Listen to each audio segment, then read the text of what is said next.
Here we go. I want to play some Telp. Does this have music at all?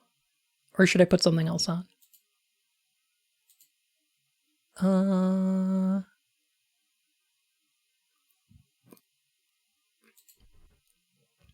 What kind of music should I put on?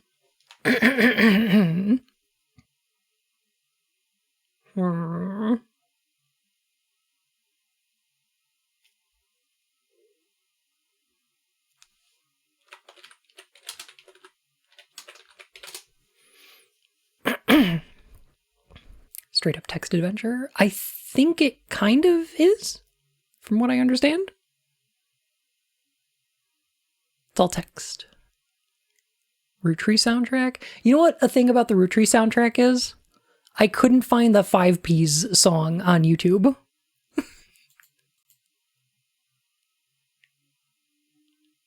And that's the best song in the game. That's my favorite. I love it so much.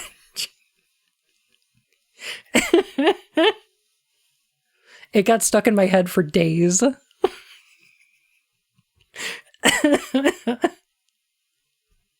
Hey, Michael Mudo, how are you? You say money is the root of all your problems. Take those problems away.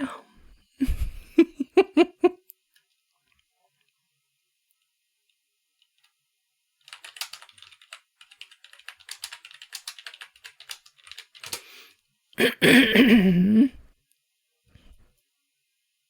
we listen to it again? Solid fake Eminem. It's really good.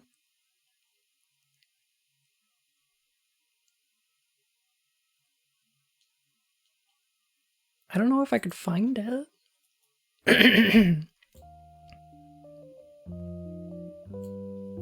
Okay, I found all the royalty-free music. I'm gonna put this on shuffle. That'll be great. Okay.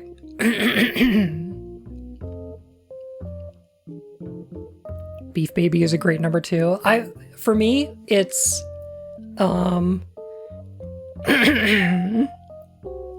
what is the name of the 5Ps song? Is it All Your Problems? That's my favorite one, and then Rolling On Down to the City, and then and then Beef Baby's third.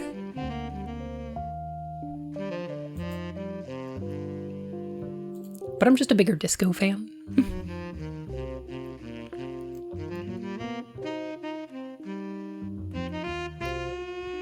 Went to a local comic book shop.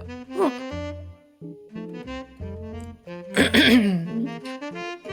I really hope we get another Root Trees game.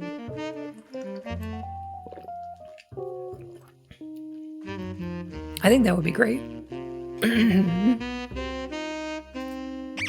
Thank goodness you stopped that Spot the Woke game. Fun. You were about to get beef brain. I was, yeah.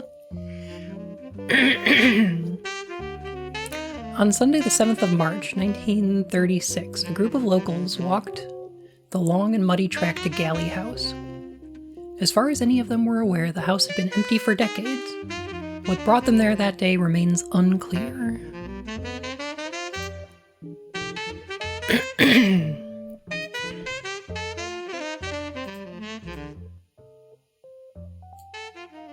It's a little loud for me. There we go. The first thing they saw as they arrived was the body of a man in his early 40s lying face down outside the front door. The blood was still dripping down the steps. After no one responded to their knocks, the decision was made to break in. More bodies were found as they searched. All had died recently. However, with the exception of a couple of the most recent corpses, the causes of death could not be identified. The authorities were called, and since then, very little information has been released. Only one of the victims has ever been publicly identified. The press made the most of the accounts of the locals, but with very little to go on, the tale of the Galley House was slowly forgotten. No one alive knows what happened that day, and it seems likely that no one ever will. A Puzzle Mystery by William Rouse.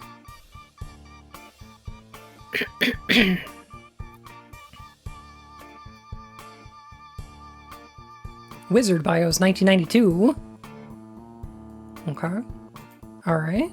Okay. You know what I like about this? You know what I really like about this? This is very clever. Because it's already starting to use player knowledge. The game has told us almost nothing.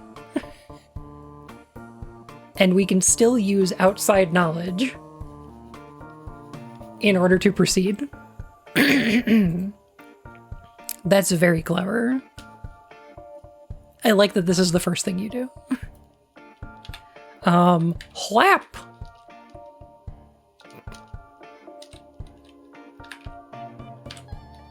Help. Welcome username 2. To view your messages, type inbox. To view your stored files, type list. Type save to save your game. Autosave is in place. Saving to disk is strongly recommended.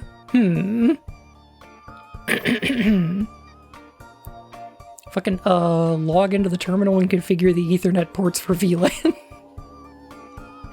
I gotta log into IRC. Maybe dial up a BBS.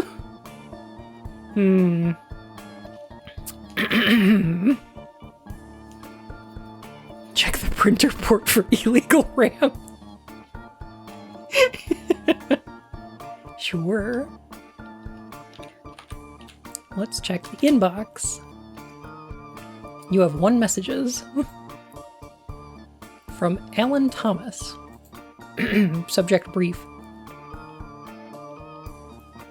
I'm gonna have to read a lot, aren't I? This is gonna do a number on my voice. You're currently in possession of the computer our agent was using at the time of his death. This is the only source of information we have as to what happened that day. Our records don't identify him by name, only as an outsider hired during the horror days to work on the case. I don't remember much from back then, but suffice to say it was a walking nightmare for everyone involved. We were desperate for a solution. And then one day it all stopped. I was much more junior then, so I wasn't kept in the loop, unfortunately. All I know is that there was a concerted effort to never mention the case again. The computer was locked away and we were given strict instructions as to when it could be examined. Reading? Woke. They also detailed a list of names prohibited from ever learning its contents, myself included. That's where you come in. I'm sure it can't be that dangerous, whatever's written in there. The thing is, if we don't know why the deaths stopped, then we can't be certain they won't start up again. So we moved the examination date forward a little. Can't hurt to be prepared. I'll admit, though, even with access to the old database, I've still managed to glean embarrassingly little about this case. Only one man really knew what was going on, and his hard drive is now in your hands. All I need you to do is work out what he did that solved the case. I don't know what else you might find, but it goes without saying that you're to disregard any potentially sensitive information. Yeah, pretend you don't see it. It's fine. These are the only file names we've been able to recover. I suggest you start there. Don't ask me what the file names mean. If you can figure that out yourself, I'm sure the rest will follow. The last one's a bit corrupted, but you may be able to fill in the gaps. Best of luck. Okay. Hang on a sec.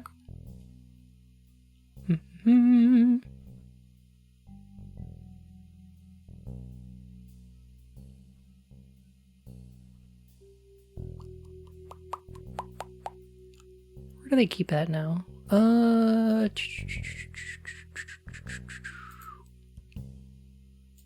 Accessories, right?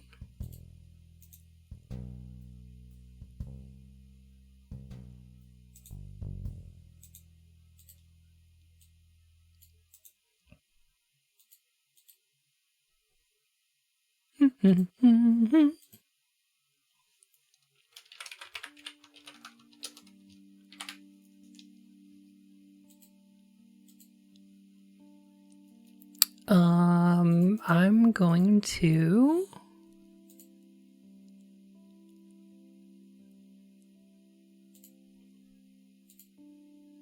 go ahead.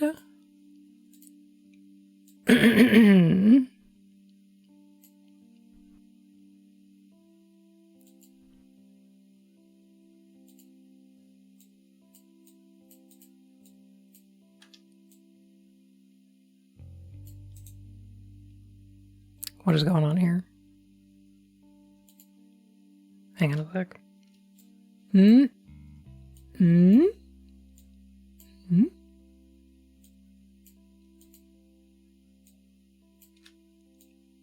There we go. All right.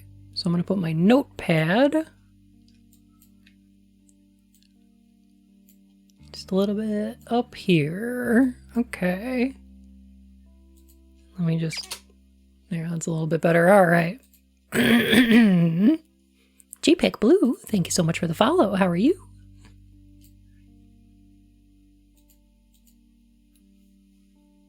All right, cool. Perfect.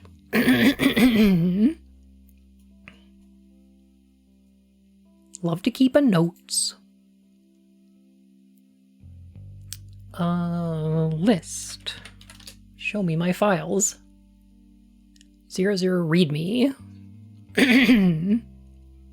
Most of the audio is pretty low quality, but I've tried my best with what you've given me. To access a file, just type the file name, e.g. 26en1, into the box at the top. Hopefully you can read my handwriting. Already, I think you were right about your suspicions. We were lucky to find this case, and even luckier, they kept the bodies. Okay, well, let's start with this one.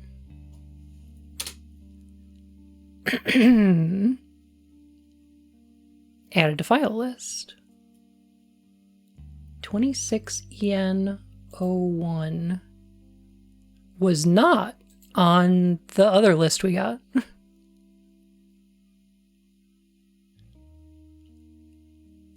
Interesting. Huh, okay. There's a loud thud and then silence. The audio keeps going, though, for an upsettingly long time. Nonetheless, nothing more of interest can be heard. There are no more footsteps, no more whispers, no more dramatic weather events. Just a quiet wind. When you've finished looking over everything, let me know what you think.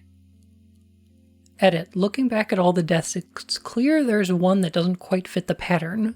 Why? Hey, Phoenix, how are you?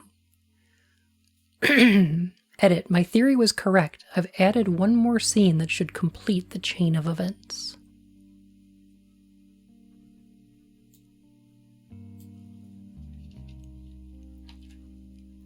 En1. I'm going to add that to my file list here.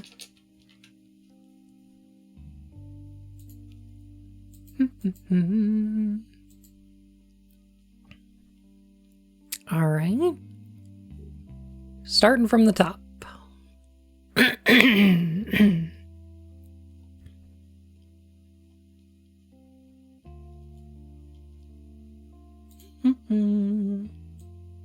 Zero 01 QU 111.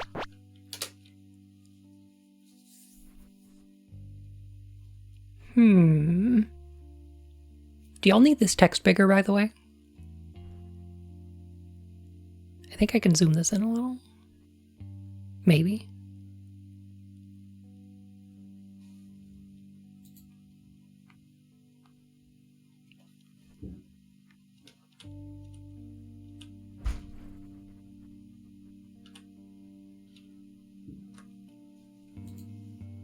All right, is that a little better? I think this should be fine. Maybe I'll... Okay.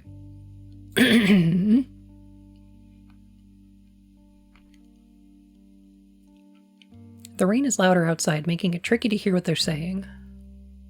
1. Blast, the damn thing's stuck. Can you push harder? An engine whirs to life. There's a few seconds of chaos. 11. It won't do. It just won't. We're not moving, sir. I can't help it. Yes, I see.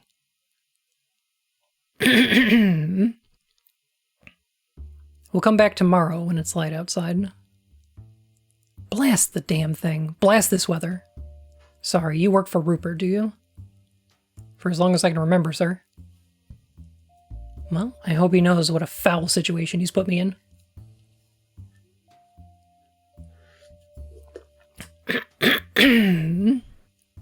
There's a loud thunderclap overhead. It's the same one you can hear in the other scenes.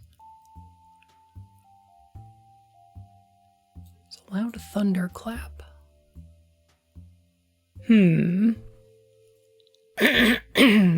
Interesting.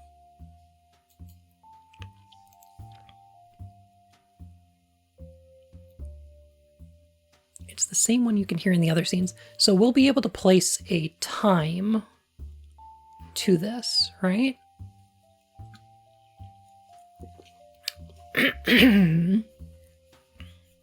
If we're able to match up all of the thunderclaps from other recordings. Hey Zixky, how are you? You'll follow me now, won't you, sir? The house is not far from here, just mind your step. Thanks. Oh, bloody devil! I shouldn't have worn these shoes. I must ask, sir, are you a friend of the Galleys? Never heard of them. Do you know why I've been invited here? I can't say I do, sir, but we do have a number of other guests with us this evening. Sure, it will be a night to remember. Strange. I received an invitation earlier this week. I have no idea who from, but for whatever reason I decided to come anyway. It's only just dawning on me how mad of an idea this actually is. Note, they found the invitation when they searched the body. I've put a copy under 00 invitation.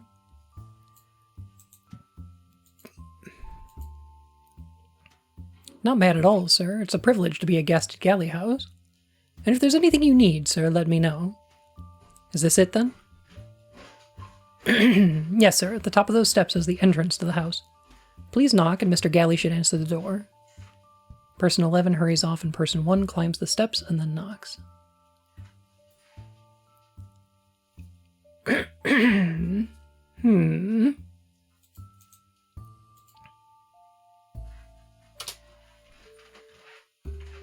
New file retrieved. Invitation. This game feels so bun-targeted a little bit. I mean, it's a text adventure of Clue. Yeah. Hi. Hi. Our guys are so good. The garage is so tidy. I think they made it more tidy than even us. I lump you. Please have a good time playing game. I will, thank you. But when you are done, I have vitamin lemon for you, and I got milk. Appreciate it. And I have a surprise for you. Oh. It's a good surprise. Love a surprise. So when you are done, come find me.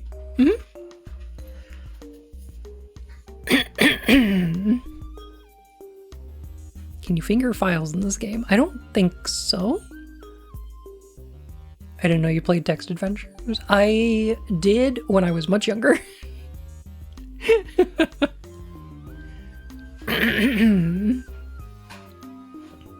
Shoyin the Ven. I did not. But I'm waiting until she plays Be Our Guest.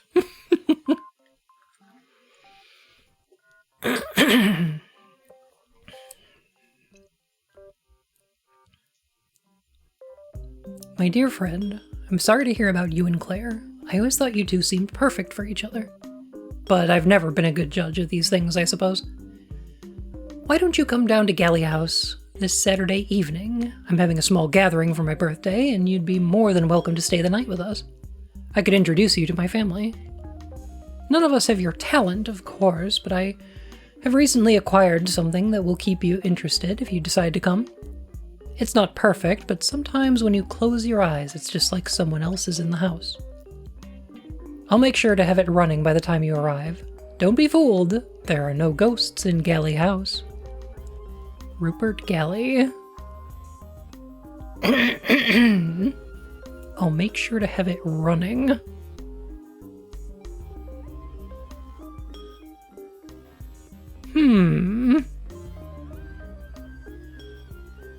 I assume you were a Commodore 64 kid? No.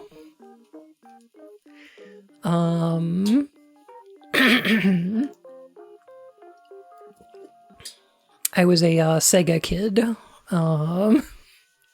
My first console was a Game Gear. But before that, we owned an Apple II. And then later an iMac.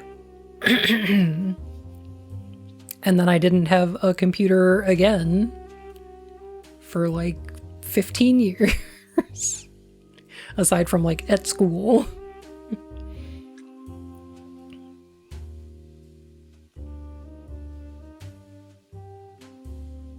Can we type in knock? So this is a DOS prompt, not like a text adventure prompt.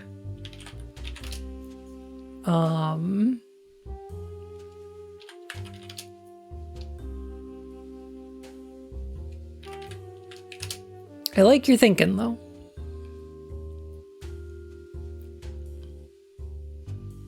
Chewing on the fiber optic. So here's a thing that I noticed about 1QU111 is that the numbers at the end are the people involved. So I'm assuming 2EN, 1, 6, 7, and 10 is a conversation between individuals 1, 6, 7, and 10.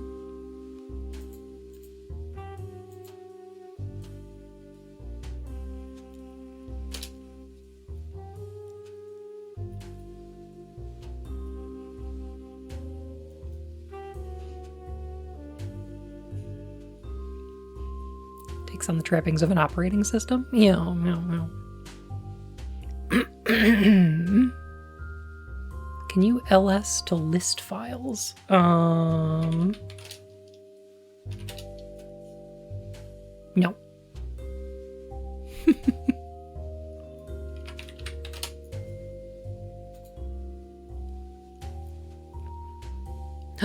Welcome back, Bear. How are you? The door opens. Who the hell are you? Note, she sounds like the whiskey is catching up with her. Okay, I'm gonna take a few notes here. Hang on a sec. I think this might be important. 10 Goral confirmed. That's what, okay. That's, yeah, see? That's what I'm thinking.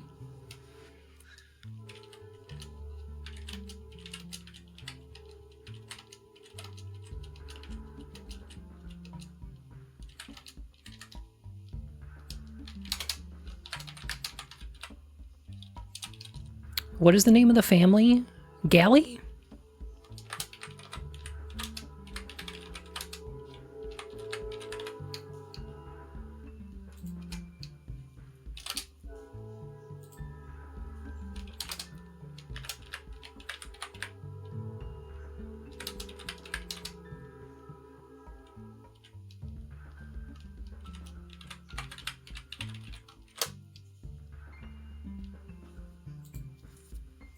Is that correct?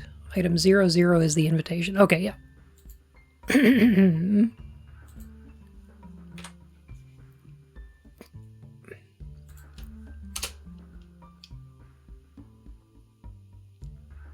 Not sure anything else yet about 01 though. And person 10? Is there a person 0 as well? I'm not sure, actually. This is going to end up looking like your conspiracy board background. You know what, maybe?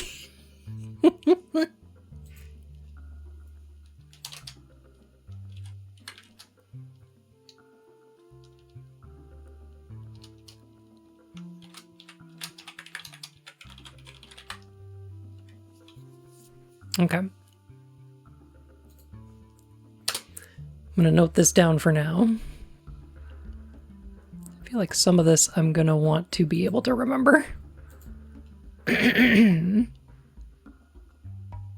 I'm sorry, is Mr. Galley there?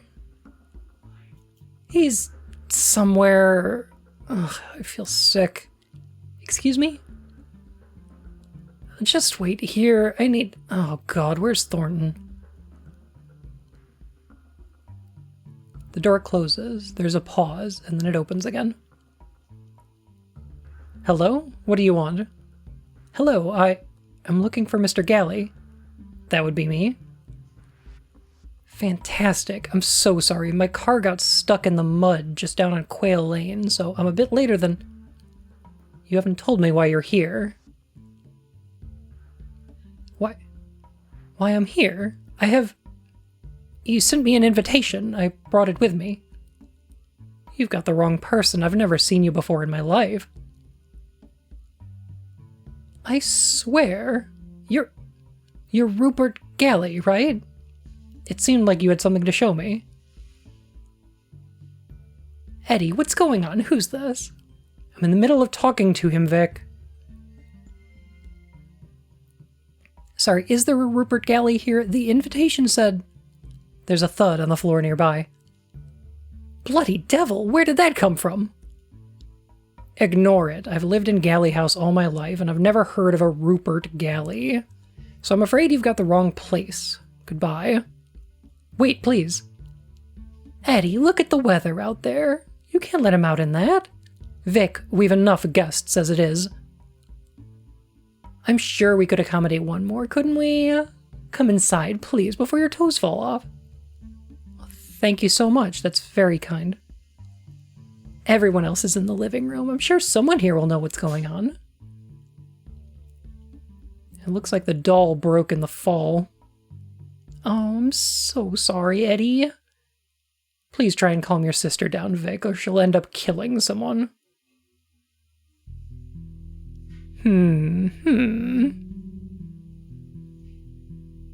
Okay.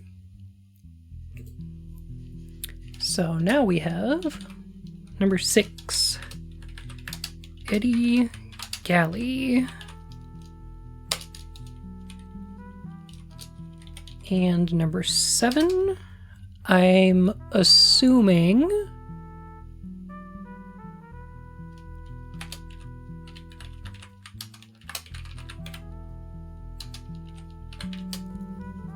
a Victoria Galley?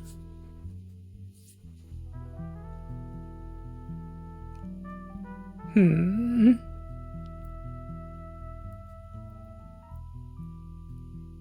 has a sister who is also there, who is probably number 10.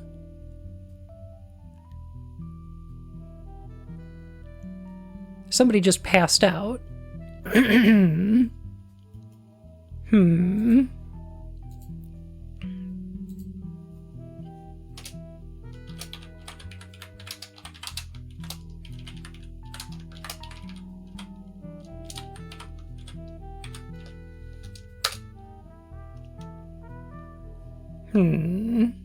Oh, and, car got stuck in the mud?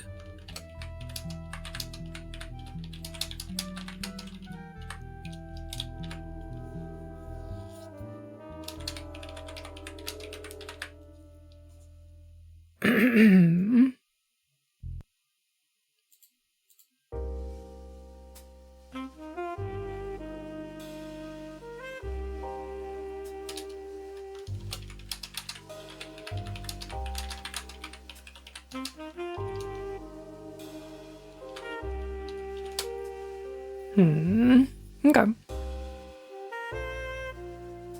Oh, yeah, no, I just pulled up Notepad.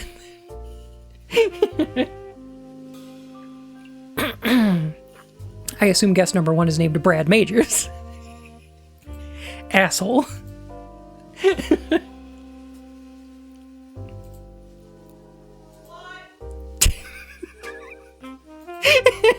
Thank you.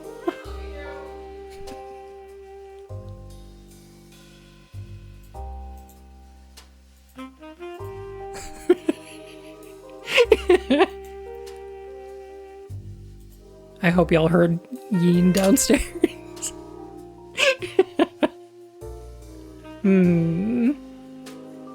So I guess that makes number 10 Riffraff. So who's Frankie?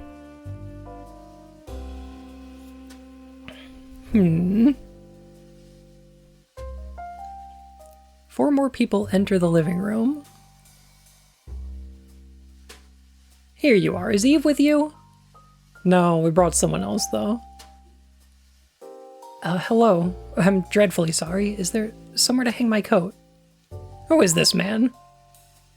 Apparently, his car got stuck in the mud on Quail Lane. Told him he could stay here while the weather improves. Is everything alright? It's fine, I'll tell you later. He's brought a bottle of wine with him. I'd assume this is the same bottle that you can hear smash in the 04 scenes.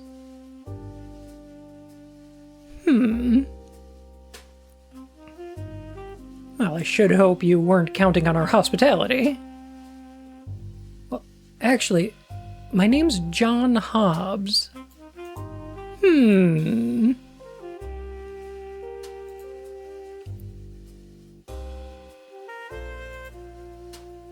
Alright, I can write down a name now.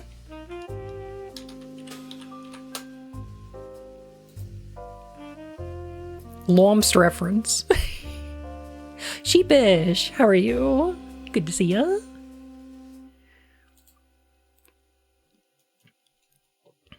Can we name people? I do in my notes.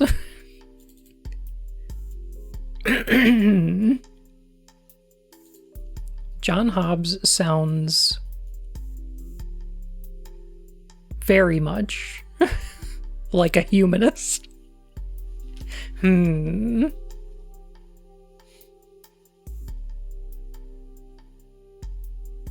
you dislike my numbering system, you can try typing name one something or just name to see which one's event. Oh, okay.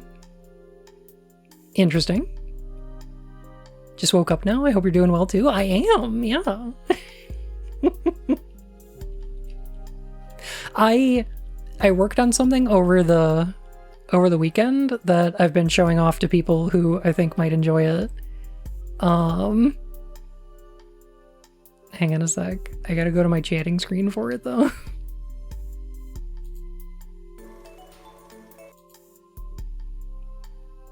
There we go. I put it here somewhere.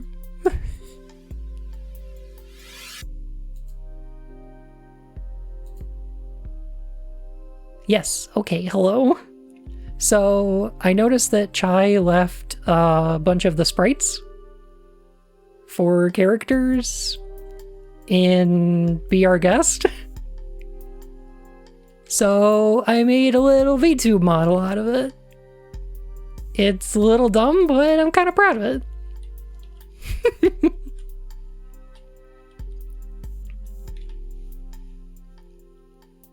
So I thought I would show it off to people who I know played the game.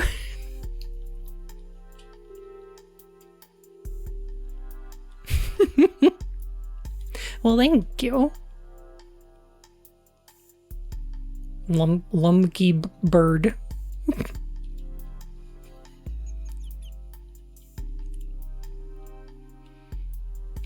Oh, thick bird alert. Anyway, I just thought this was cute, so I wanted to show it off.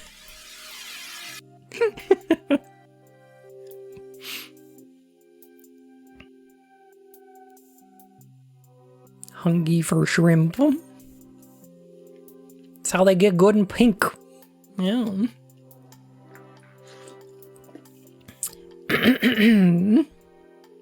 Minauros are real woo. Yeah. I just really liked playing it. I thought it was fun. Aw. It's shrimple. Keep it shrimple, stupid. I received an invitation to come here from a man named Rupert Galley. Has anyone heard of him? I swear I've... never mind. No one lives here by that name, I'm afraid. Then I'm ever so sorry. There's evidently been some sort of mistake. Pogo was a grand old time. I was really happy with it. Chai did such a good job.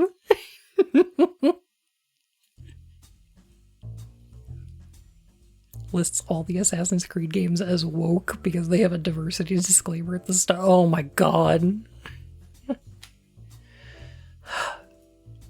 Don't worry about it. You're welcome to stay here as long as you need. Let me introduce you. This is Victoria, Helen, Tony, Eddie, and Damien. We're having a small gathering here this evening. Did you have anything planned, Martha? Because we shouldn't really start until my daughter arrives.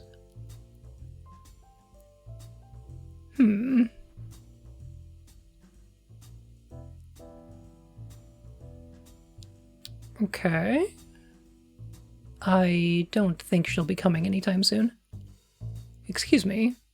Does anyone know where Annie is? She said she didn't want to come. I don't see why we all need to be here anyway. I'm sorry, who are you? Actually, Martha, I might need to stay the night while the weather improves if you wouldn't mind. At least I was invited here.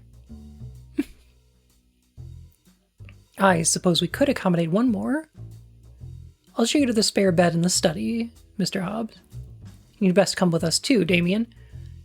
We could do with a strong man to help set things up. Of course, Martha. Thank you, that sounds perfect. Eddie, could you follow me to the billiard room, please? I'd like a private word. Annie,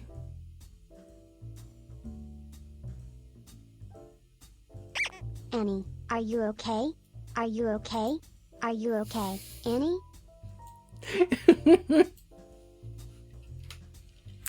Okay.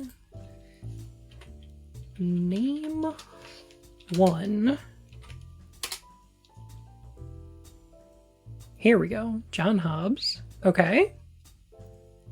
Cool. Cool. I like how this works. Okay. Name 6. Eddie Galley.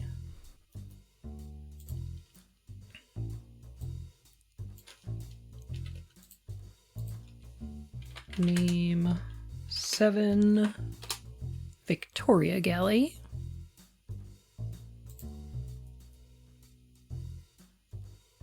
This whole thing smacks of gender.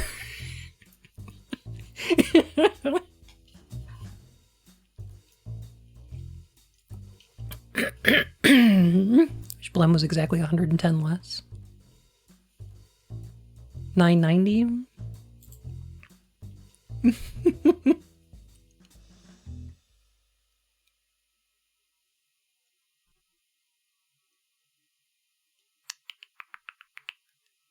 Given a play script when you have to resolve who the characters are? Kind of, yeah. 890. Oh, yeah. Okay. I'm not a math gay. I don't know how it works. I don't know how numbers work.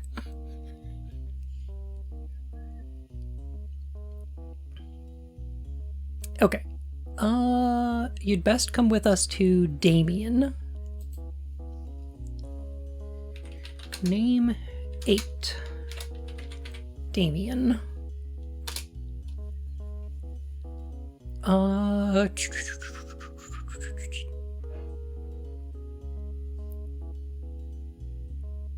He's brought a bottle of wine with him. The same bottle you can hear smash in the 04 scenes.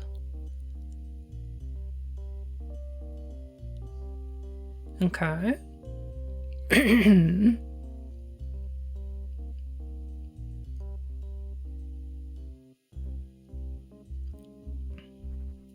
Victoria, Helen, Tony, Eddie, and Damien. Okay, so we need a Helen and a Tony, as well as number 5.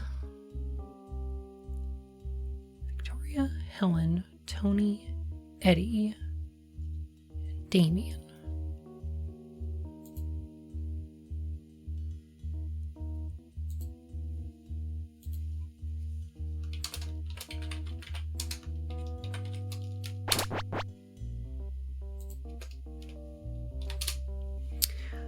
Who's number 5? I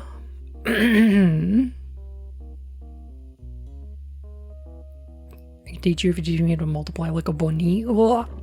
Wah. I see.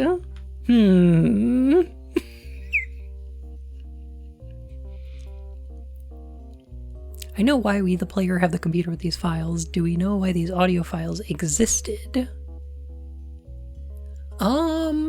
Not exactly. No. Hang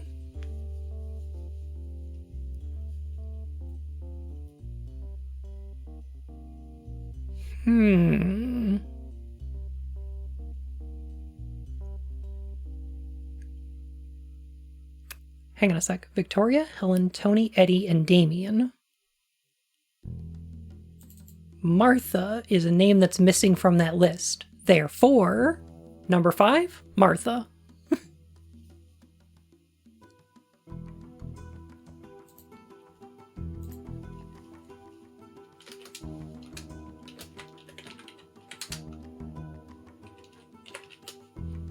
gonna add that to my notes. Martha, Martha, Martha. It's Marcia.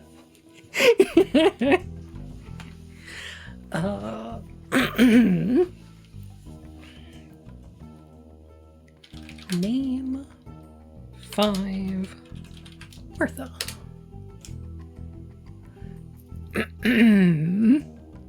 Martha, why did you say that name?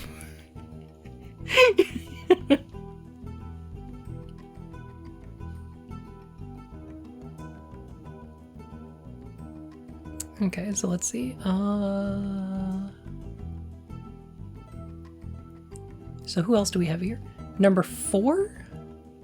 Number 9?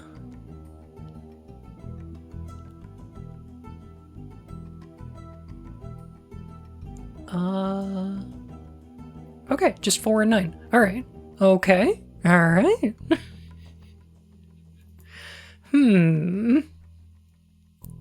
Alright, let's see. Who is this man? Let's see if we can figure out which one of these is which. He's brought a bottle of wine with him.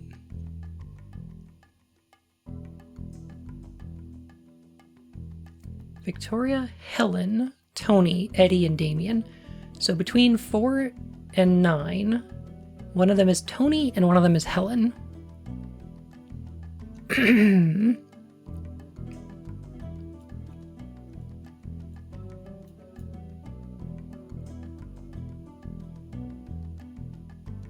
Does anybody know where Annie is?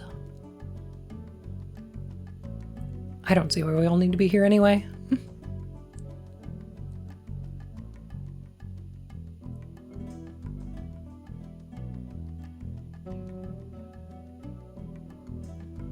Also, I'm sorry, who are you?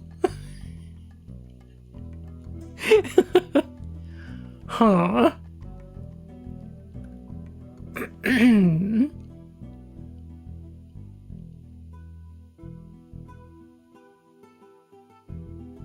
Okay, so between 4 and 9...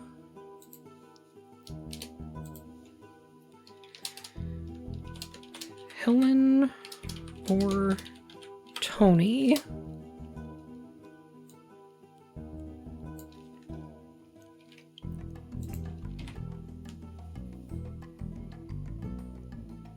Interesting. This is why I always say my full name when I walk into any room. Oh, in case you're secretly being recorded? Yeah, definitely. Alright, so I've put for 9 and 4, one of them is Helen and one of them is Tony. I'm just imagining like the start of a Guilty Gear match. Helen or Tony?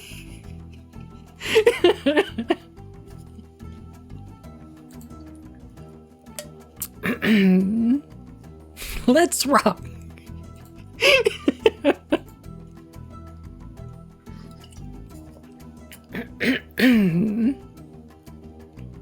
So 03 LIENQU.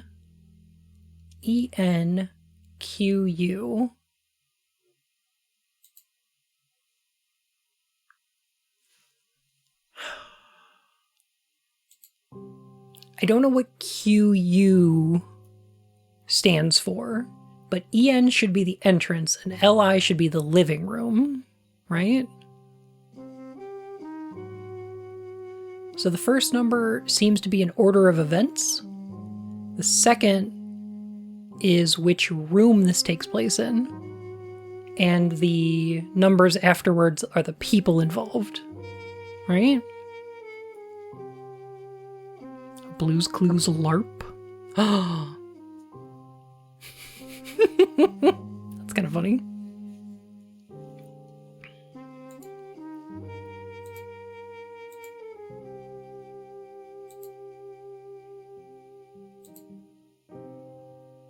Okay, hang on a sec.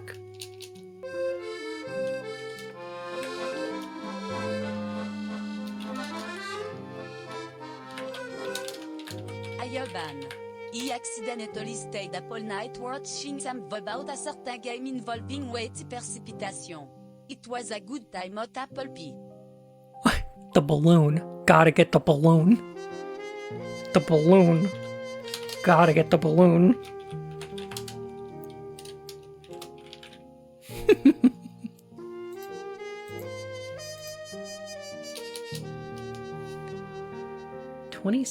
EN. Okay, so...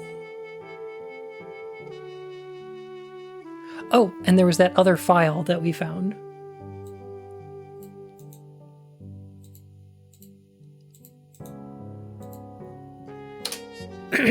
Which wasn't added to our list. It does still work, yeah, I never disabled it.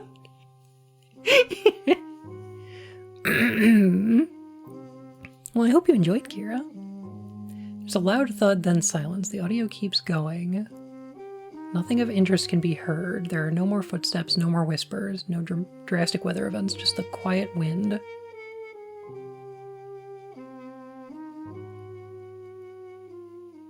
Looking back at all the deaths, it's clear there's one that doesn't quite fit the pattern. I've added one more scene that should complete the chain of events. Okay, interesting. So this says 26EN01, which means this is like the 26th event to occur. So this is at the end of the night, I'm assuming.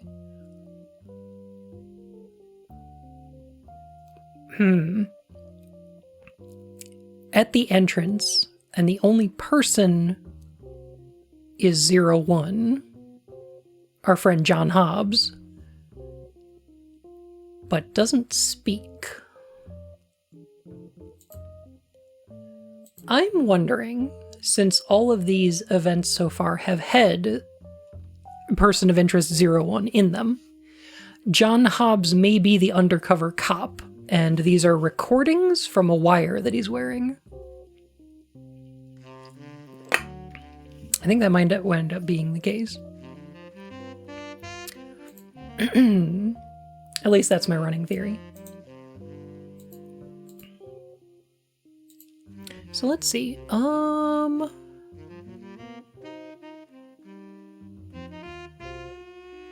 Okay. Eddie, follow me to the billiard room. Okay, so number 9 and number 5. Number 9 and number 5 go to the billiard room.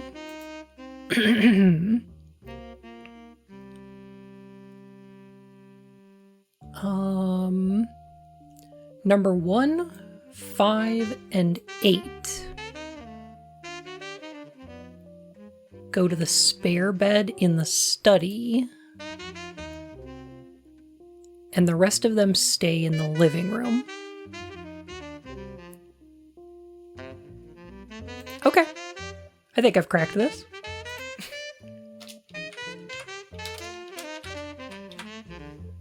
Okay. I think I've cracked this.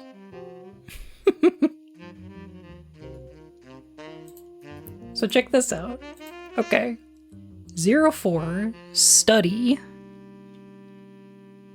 1, 5, and 8. There we go. So those are all the people who went to the study. Nailed it. There is something else I can check after this, too. Check it out, I'm in the study like Martha. Oh my. Bloody devil. Is he alright? He's not breathing. There's the sound of a bottle smashing on the floor. I'm so sorry, I'm lightheaded. Have you checked for a pulse? He's still warm, but he's definitely dead. Under my roof! First a stranger turns up at the door. Next another is found dead in the study. Do you know this man? I certainly do not. I can't fathom how he could have entered the house without someone letting me know he was here. No sign of physical injuries. Given his age, I'd say heart failure is most likely. Well, serves him right. Really, a strange man sneaking around our house. I wouldn't have believed it. Let's not be rude to the dead. I'm sure there's a reasonable explanation for why he was here. He wasn't carrying much, just an old program for a piano recital. Has anyone heard of Amelia West? If you want to take a note of information, you can use the note command.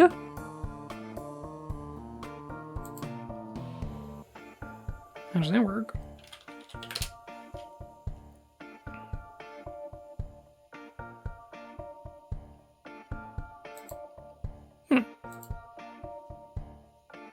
I think I have to type in the note.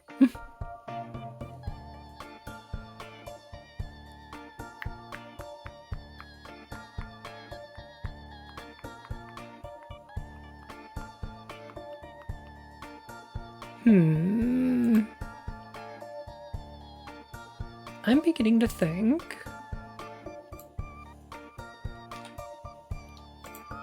Hang on.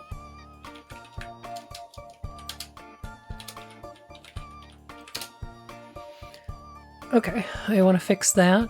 And I think that this must be Martha Galley.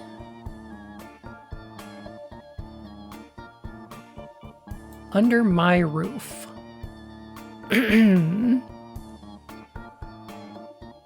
Given that this is the Galley Mansion.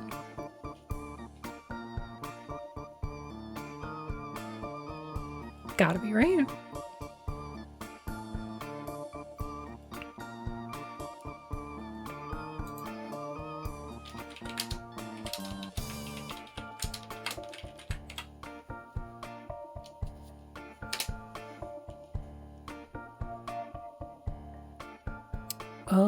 No sign of physical injuries. Given his age, I'd say heart failure is most likely. Not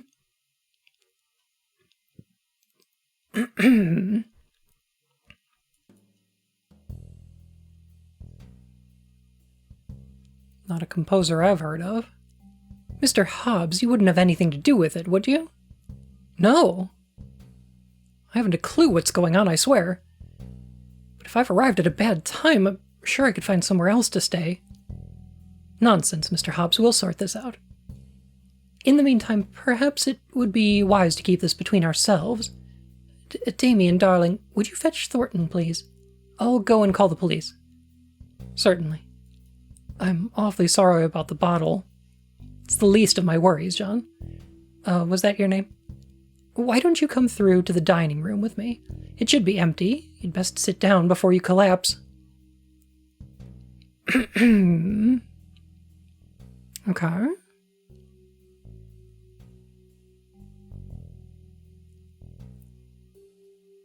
Okay. Thornton. I think that's the name of the butler. We had that person mentioned before.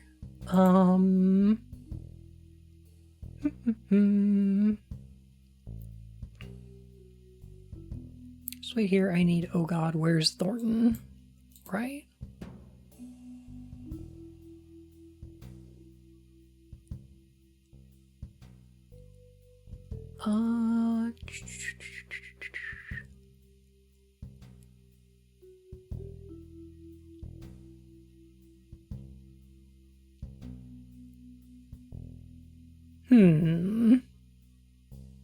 So the butler is number 11.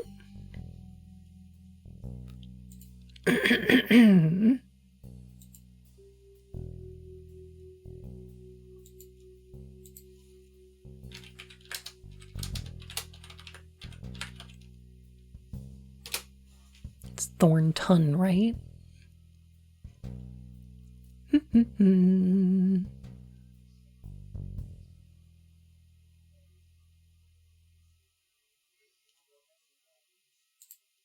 Also, there was a name mentioned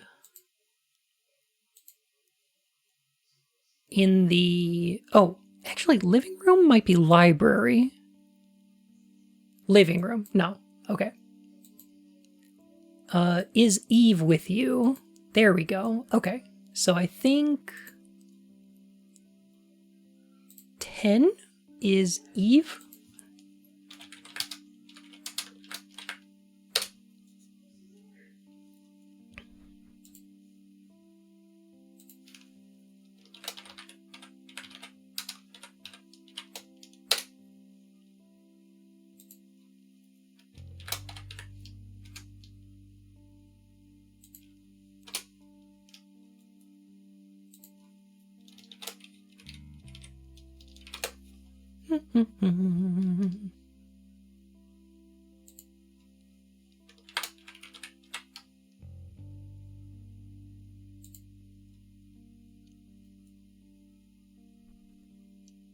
Can't believe there's 10 Eves. We only had 6 in my day. So many Eves.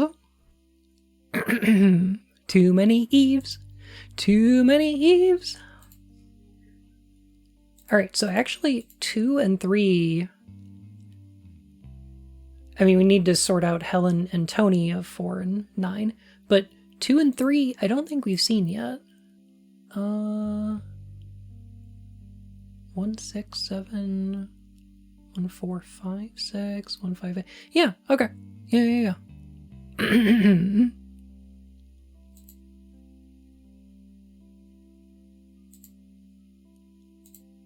Cool. I think we're making progress. This feels like progress. Alright, so 1 and 5 go to the dining room.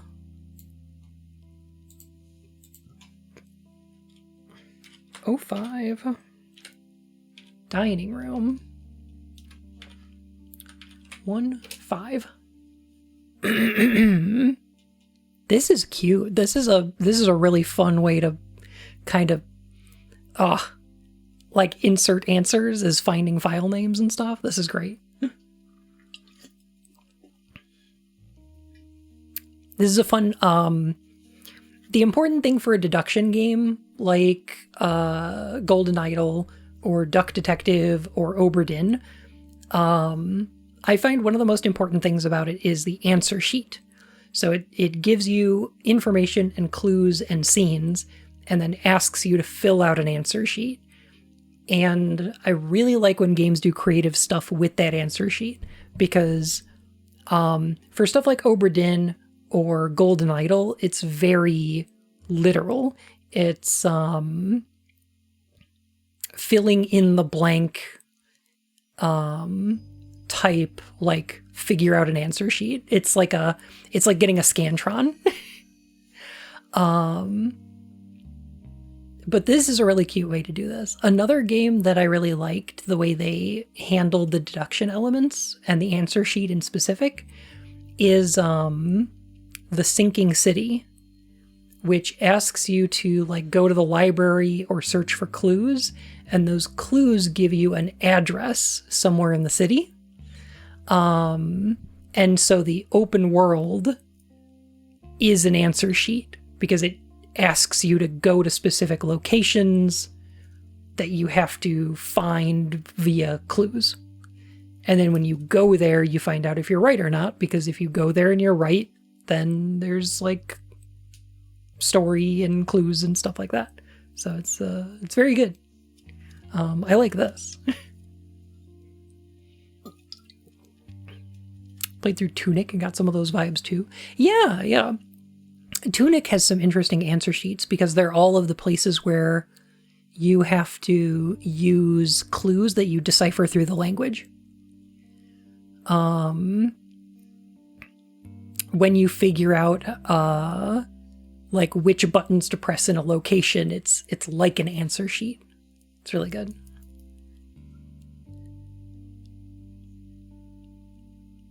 My playthrough of Tunic was on the rando? There's a randomizer? There's a Tunic randomizer? Huh. I gotta give that a try. That sounds great. Huh. There's a reg rando and an archipelago. No way. Huh. I gotta see if Liz wants to do an archipelago again. I had a lot of fun when we did The Witness and Pokemon. That was cute. See if we should do Tunic. Time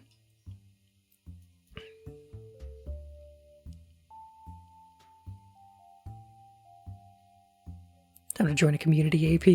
Might have to do that then. That'd be cute. They put Pokemon in The Witness. Rando. Yeah.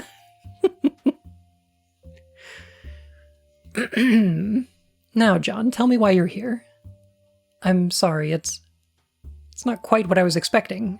I received this invitation not long ago, and I thought it would make sense once I arrived here. I see. There's a pause as she presumably reads the invitation I mentioned earlier.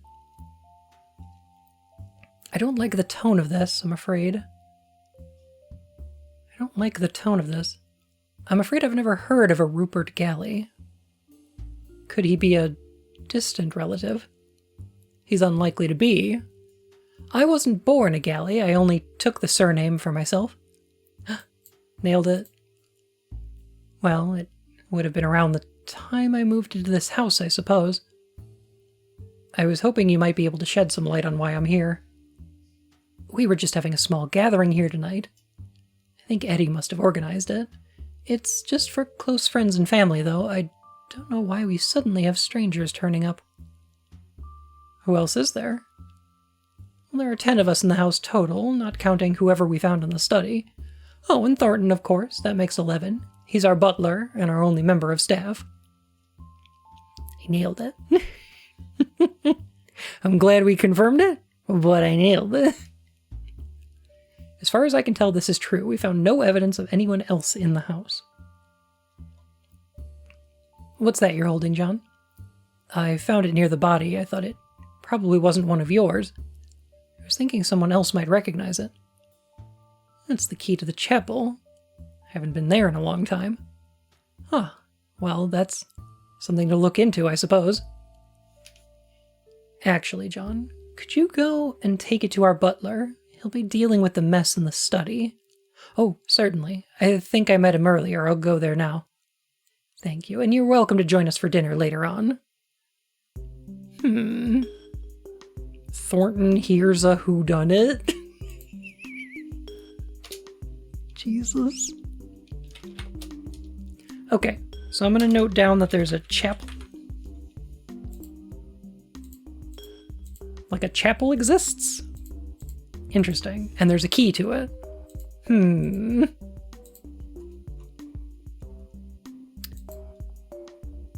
Here's another thing. 00 invitation. I wonder if the program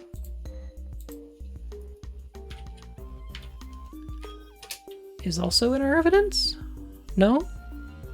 We didn't find it? Okay. No.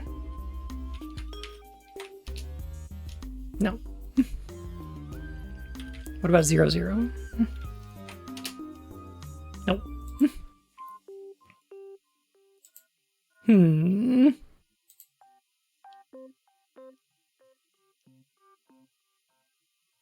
He'll be dealing with the mess in the study. Okay. So we're looking at 06. Tifla, thank you so much for the follow, my fur and whiskers. How are you? The study. And we're going to be looking at 1 and 11. Though 8 might also be there. So if this doesn't work, I'm going to add an 8. Okay. So Damien's left by now. A good evening, sir. The room should be fit for you to stay in tonight. Just give me a moment to clear up this broken glass. Right, I'm sorry about that. Not a problem, sir, not at all. It's dreadful, isn't it? Something strange is going on. I'm worried they're all going to blame me for turning up at the wrong time. It can't be helped, sir. And you're always welcome in Galley House. There must be someone behind this. I mean, you haven't seen or heard anything suspicious, have you, Butler?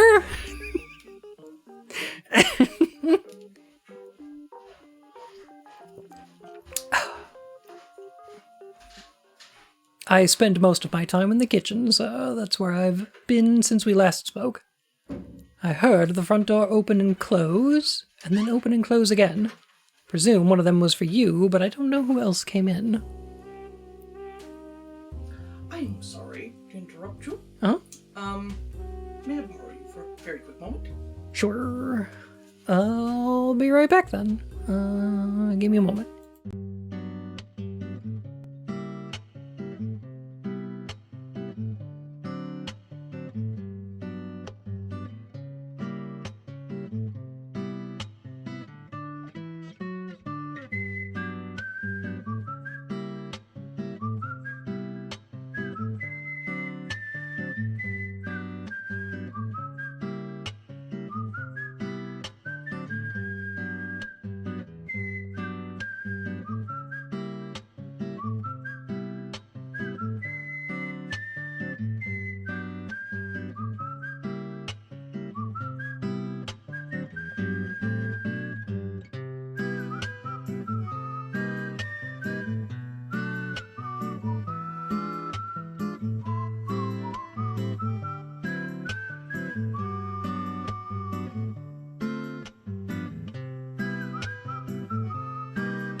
Hello, how's it going?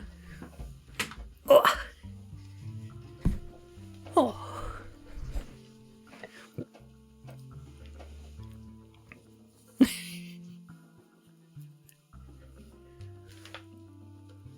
Welcome back. Why, thank you.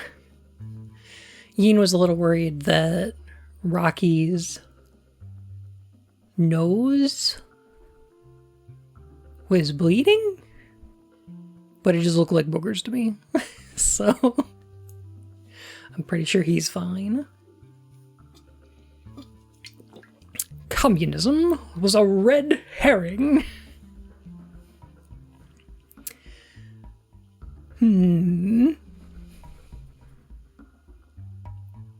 Get where she's coming from.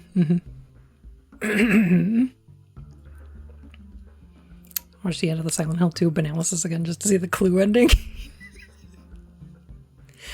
That was my idea. I was like, can we put more clue references in this video?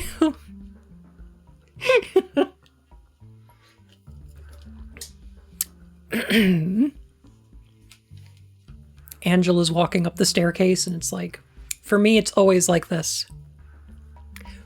Flames. Flames on the side of my face.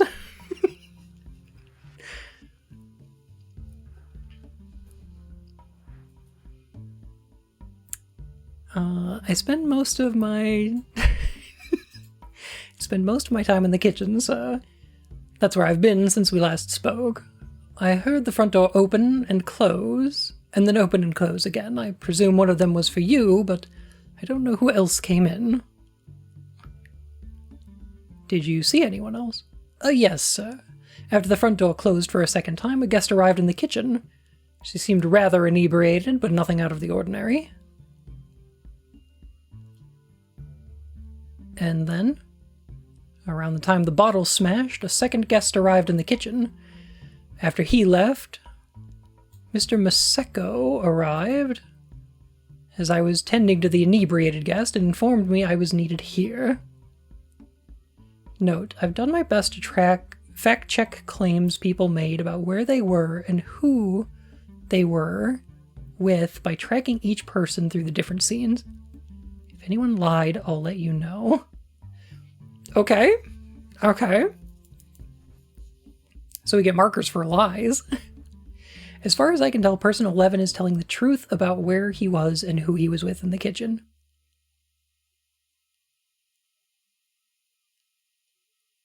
It's harder to fact-check the rest of his claims below. Oh, I'd almost forgotten. Here's a key I found earlier. Martha asked me to give it to you. Ah, thank you, sir. It must have slipped out of Mr. Galley's pocket. You don't mean Rupert Galley, do you? Yes, sir. Poor Mr. Galley. He used to visit the chapel often, sir. A pious man, as ever I'd met one. Well, he's a mysterious man, this Rupert Galley. At least someone here knows who he is. Could you show me to him? I'm terribly sorry, sir. Did you not recognize him earlier? You don't mean? Yes, sir. I'm afraid to say that he's passed away. You'd do best to give the key to Oswald if you see him. Now, I am sorry, sir, but I'd better be heading off now to the kitchen. Martha? Why did you say that, Nam? Nam. Wait, I need to ask you. Person 11 leaves in a hurry. If you're wondering what the huge number next to the scene name in the file list is, see 00 references. 21 backwards is 12. I've been subscribed to Bun for a whole year. See here, thank you so much for the tier 3 sub. Oh my goodness. 37 months. That's a whole year.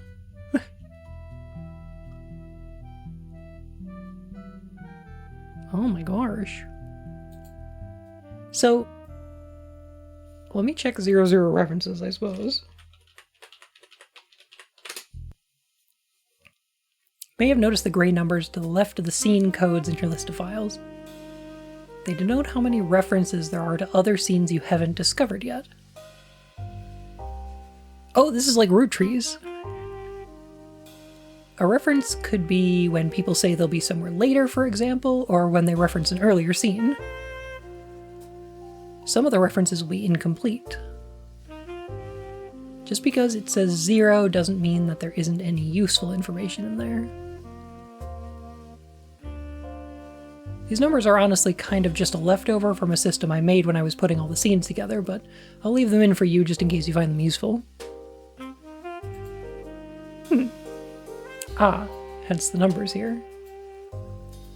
Well, I do know what 2 scenes this is pointing to, so I want to discover those, actually.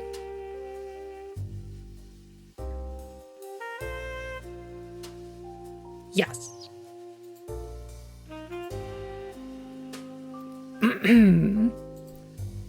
Yeah, I want to start with this, because this is the thing that jumped out to me first. Was when these people split up, we can figure out who's left in the living room and who goes to the billiard room. Because number 9 and Eddie go to the billiard room after this. So we should check 04 billiard room. Eddie is number... Eddie is number 6? Number 6. So... 69. 69, nice. I didn't want to make a scene of it, Eddie, but I don't expect you to lose track of my daughter and act so callous about it. Where is she? I don't know. She ran off somewhere. A bottle smashes somewhere else in the house. It's the same bottle that can be heard in most of the other 04 scenes. That's not good enough. Is she all right? She's fine. We were in here earlier, and she just had a little too much to drink. We were in here earlier. I know this game also has investigative jazz. It doesn't? I'm afraid. The investigative jazz is on my part. I put that on in the background. My daughter's not a drunkard. What did you say to her? I didn't. We just had a small argument. I think she was upset. I've been busy trying to be a host, which really isn't my fault. So if you're wondering why she took it so badly, you'll have to ask her yourself. When Eddie said he didn't like his teddy, you knew he was a no-good kid. And when he threatened your life with a switchblade knife, what a guy, makes you cry. Und I did.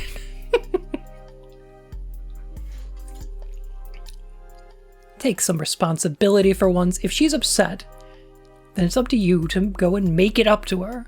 Why haven't you found her yet? Obviously, I would have gone and looked for her, but I got distracted by that weird man turning up at the door, and Edmund Galley. I didn't buy you an engagement ring for you to forget about my daughter. What is it? What are you looking for? It's nothing. We lost the ring. But I know it's in here somewhere. Excuse me? I have it under control. She lost it just as there was a knock on the front door, and I haven't had a chance to look for it yet. You'd better find it then, hadn't you? And then you'll tell her you're sorry. And this will never happen again, do you understand me? Yes, Mrs. Dower. Good. Don't ruin a perfectly happy engagement, Eddie. Oh. Eddie's engaged to Eve? Interesting. Number 9, Mrs. Dower. That would be... Let me check my list here. Okay.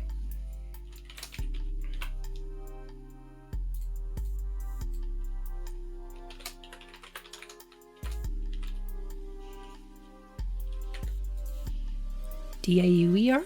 Okay. Name 9. Helen Dower. Let's go with Mrs. Helen Dower.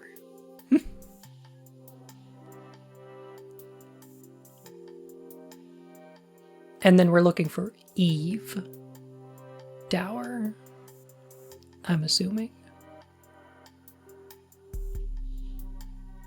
This also means we can name for Tony, I believe. Which was the only other name from the living room. So,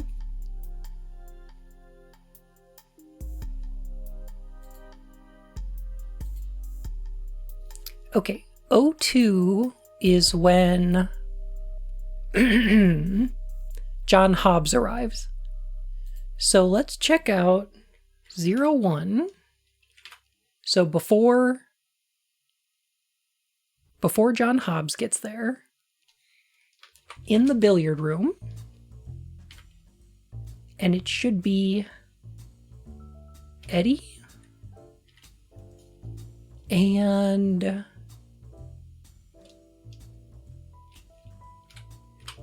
Eve. There we go. There's a quiet sound of a piano playing in another room. The conversation starts halfway through. You'd actually listen to me for once. What's that supposed to mean? I was looking forward to tonight. I thought maybe, you know, since my whole family were coming, maybe you'd actually make an effort to pretend like you care about me in front of other people for once. Oh, I'm so sorry. Should have told me it was your birthday, too, and I would have brought some cake. There's a thunderclap outside. Darling, I'm sorry. Come back through to their living room. What, so you can make another joke about me and then ignore me for the rest of the evening? I'm not ignoring you, Eve. We just have other guests. Do you think I want to be talking to your damn brother all evening about his sad life? You know, he told me he joined the army for fun. I mean, come on. Leave Tony out of this. You know he's had problems. And you know that's not why I'm angry with you. Eve, I'm sorry. Tell me what I've done. Oh, come on, Eve. Go easy on the whiskey. Why, so I can look more dignified in front of your guests? We're all just trying to have a nice time. Don't ruin it for everyone. Oh, I'm sure you'd love to have a nice time with that posh girl. Please, I told you I don't want to talk about... I've seen the way you look at her. It's not fair to bring her here and pretend like I don't exist. You don't get to tell me who I invite to my own house. We're supposed to be engaged, Eddie. At least be honest with me and admit it. You still have feelings for her. These two should not be married, yeah. It's never enough with you, is it? I give you a ring and all it does is make you more jealous than you were before. I don't know why I bother. I can't do this. Something bounces off the wall and she leaves. Eve, that's not what I mean. God damn it, where did it go? She's going to kill me.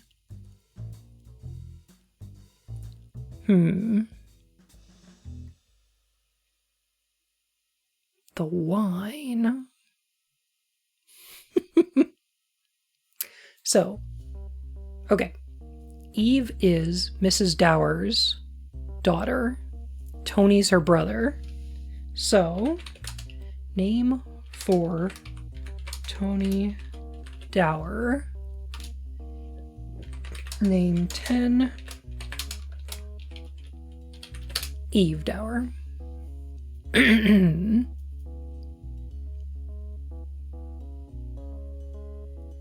So we do have some scenes before Hobbs shows up? Yeah. Fascinating. So I'm wondering where all these recordings came from then.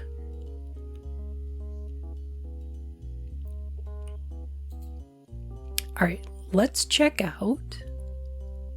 It's been a great background vibe while I'm drawing. Aww. So happy to hear it. Steph! Oh my goodness! Hello, how are you? Welcome in, Raiders. It's good to see ya. We're playing a text adventure today.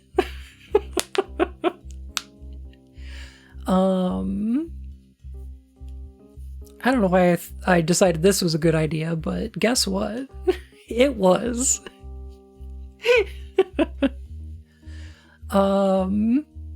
So far this is basically Clue? I think we're solving a murder.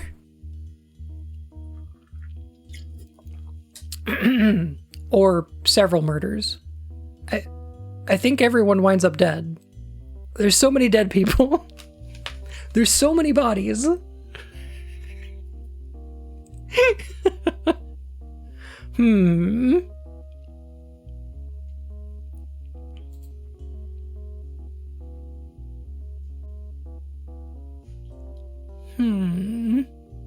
To tell the truth, I think they all did it. Communism was a red herring.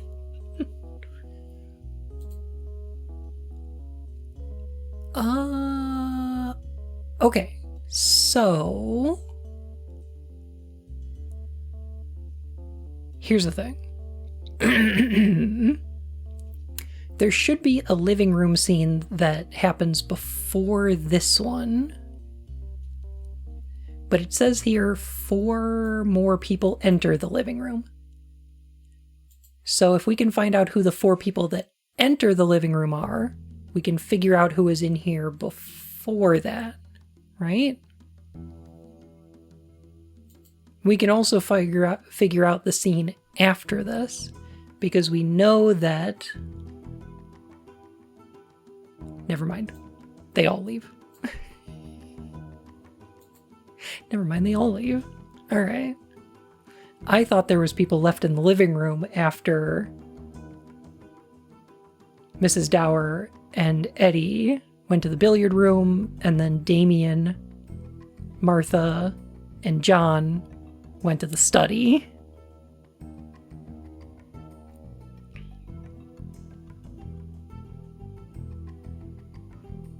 Martha and Eddie were not in the room together at the start.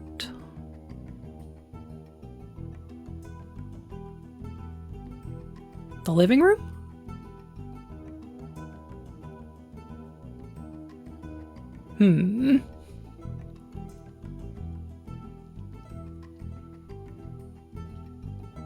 Yes, there you are. Okay. So 4 people enter. Eve is not one of them. So the 4 people who enter are the people from the entrance, except for Eve. So that would be John, Eddie,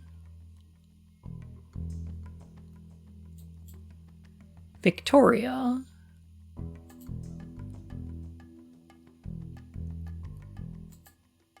and one other person.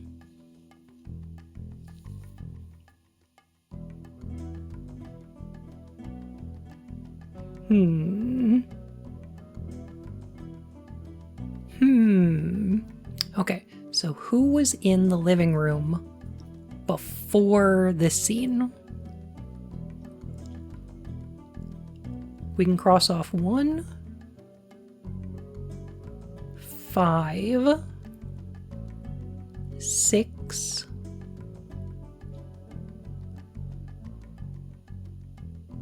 and 7.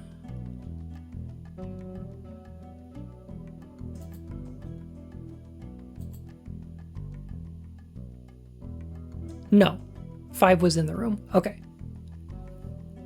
1, 6, 7, and...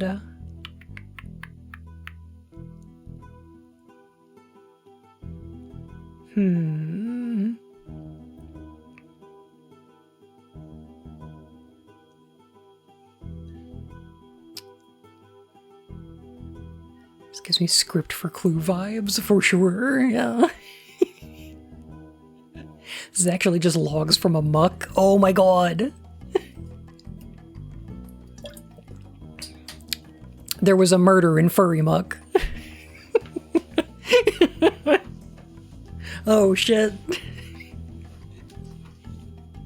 What if Clue happened in Tapestry?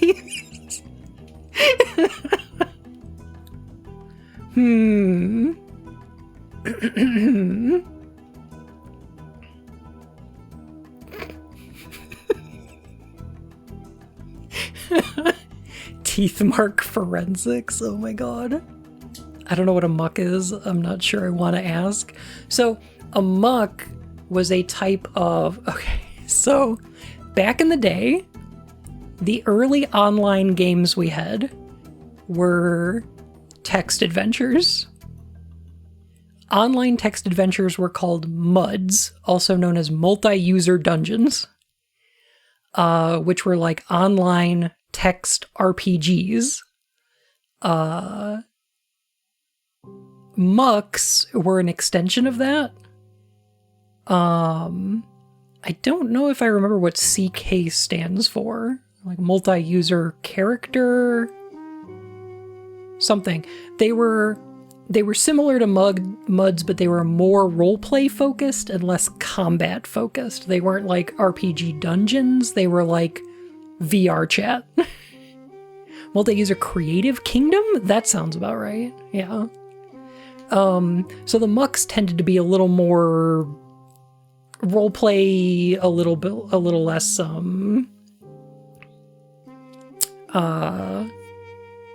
stats and leveling and stuff like that. Although they could still have elements of that kind of stuff.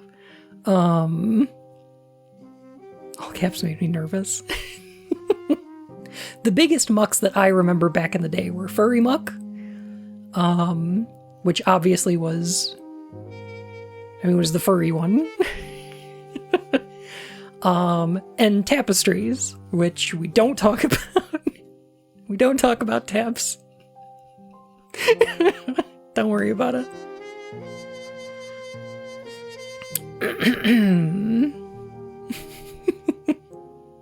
Neat, today I learned.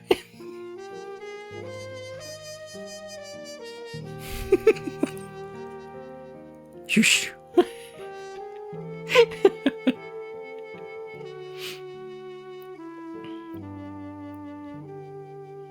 Taps, which is furry, and that's all you need to know. Taps wasn't just furry. I think there were furries in Taps, but I don't think it was started that way. I don't think so. Apparently C could be for different things, including chat, created, character, or carnal. Huh. I see. I don't know if I like the vibes of that. Multi-user carnal kingdom is some, like, fatal acronym vibe shit. I don't know if I like that. Bad vibes. Yeah.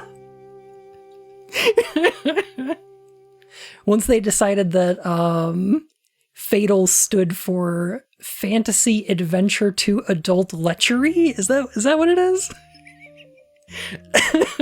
Stupid.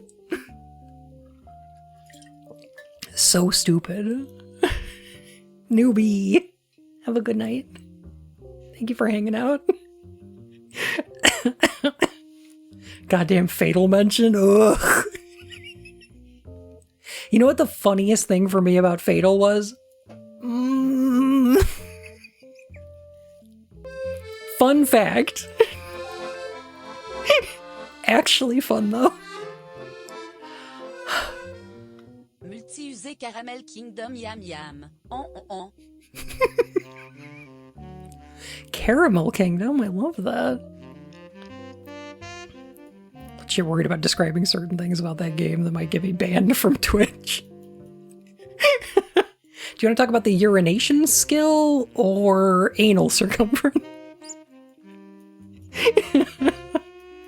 So the funniest thing, okay, they changed it to From Another Time, Another Land. That's correct, when they did 2nd edition, which was written by one of the friends of the original. So when they came up with the original, it was a group of friends in their basement who were like, man, AD&D 2nd edition doesn't have enough rules and also slurs. Let's make our own game. So they did. And then a couple of the friends from that group were like, man, the guy who wrote this is a huge asshole. Let's make this something halfway presentable. Kind of? Not really, though. And they made 2nd edition, and one of the people who worked on both of them, not the lead writer, but one of the people who worked on them, was an indie wrestler who was a heel in the Midwest indie wrestling scene around the Chicagoland area.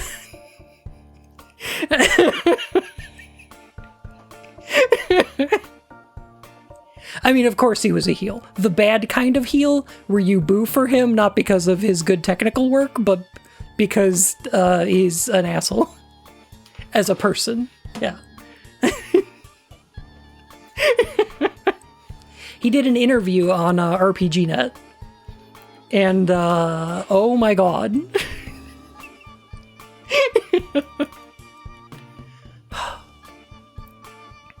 Apparently mud engines evolved into a few non-combat focused engines like Fuzzball and Tiny Muck.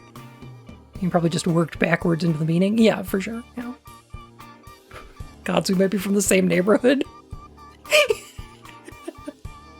We might be. Oh my gosh. I posted the RPG I was working on RPGNet. I got a few readers. It was alright. I got some good feedback. Of course, this is where I enter stream for the evening.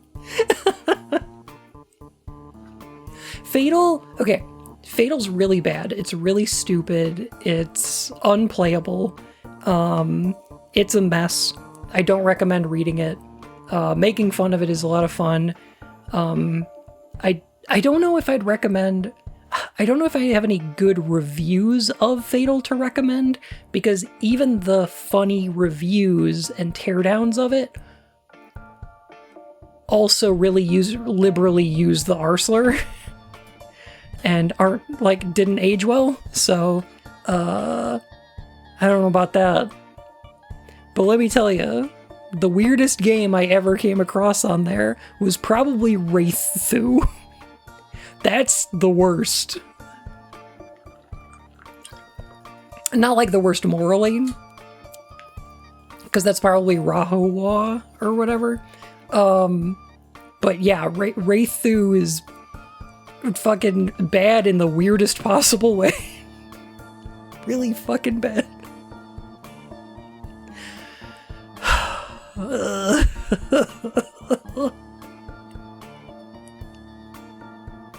Yeah, there's acid-spitting plant genitals on the front cover of the fucking RPG.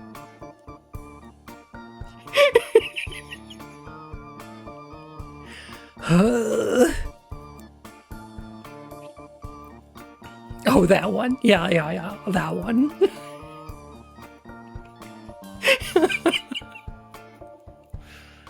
Oh boy. Anyway.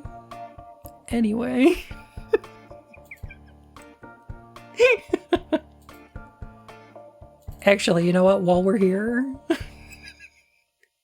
Oh, I don't have it on this computer? Oh. Wait a minute. I don't have my RPGs folder on here. Oh my gosh. It must be on my thumb drive or something. Okay, alright. I wanted to show off one of my favorite RPGs, which was called Realms of Atlantasia. I fucking loved this thing. It is such a perfect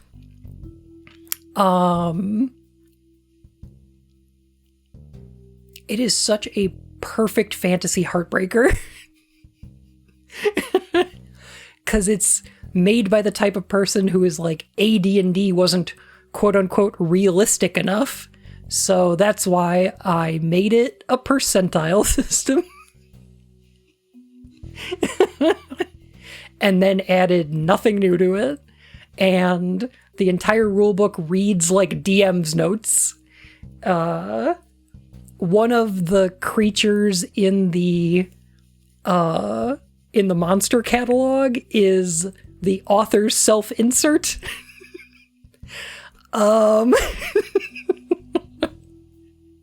Who is a mage that appears and grants people's quests.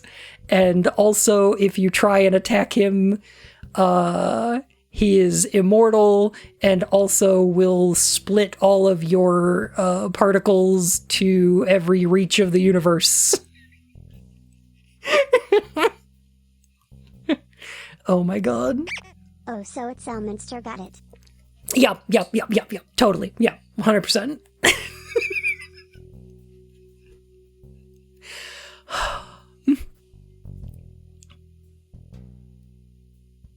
Game style short where the American game has you roll an entire handful of dice twice.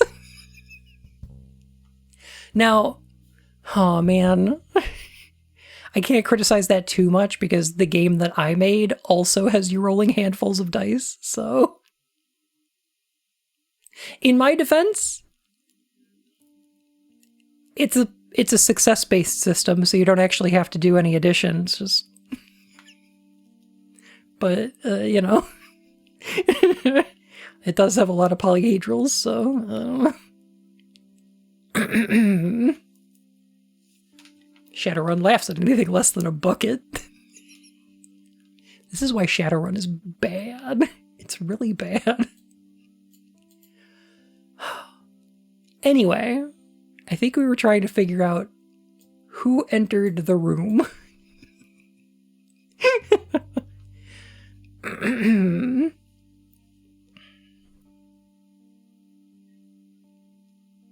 would be 1 and 6. These systems are all too simple and unrealistic. In my ultra-granular TTRPG, all contests are resolved by hurling fistfuls of dice at each other until one party surrenders. Sure. That makes sense. I like that.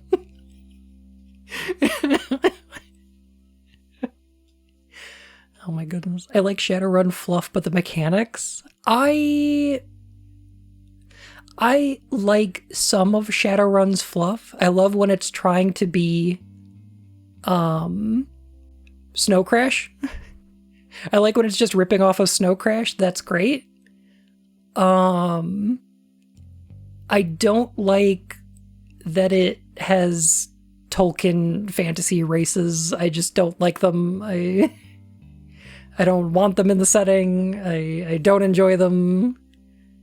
I think you could do like dwarves and elves and orcs in Cyberpunk, but I think the way that Shadowrun does it is just it's not good. I don't like it.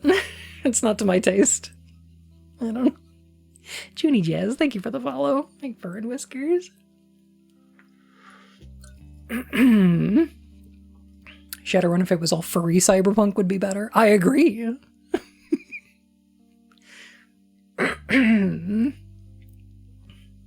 The thing is that, okay, I think the reason that I don't like it, the indigenous people's representation in Shadowrun is more of an issue. I agree.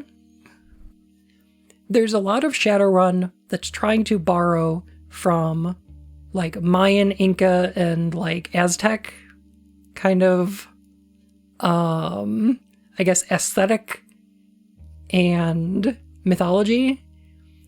And I think it should commit to that a little more. Because like I get what it's doing, because Snow Crash incorporates elements of like Sumerian in it, I believe, if I'm not mistaken. So like what they're doing is borrowing elements of like Yeah, they're borrowing elements of like Maya and Aztec and Incan, and I think they should commit to that a bit more because the Mayan, Aztec, and Incan, like the Central American cultures and mythologies, don't have orcs. I think they should have committed to that a little more. I'm just, you know.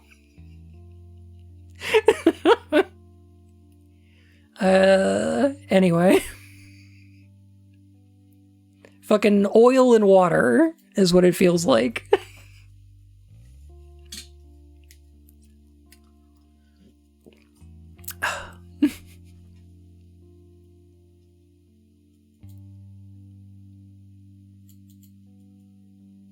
Okay, 4 more people enter the living room. This is really... Okay, this is suspicious. We know 1, 5, and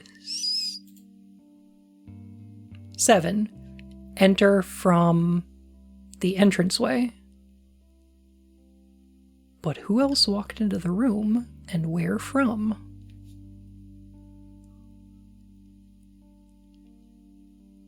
Is Eve with you? No, we brought someone else, though. Okay, so Helen was there. 5 is Martha. 5 is Martha.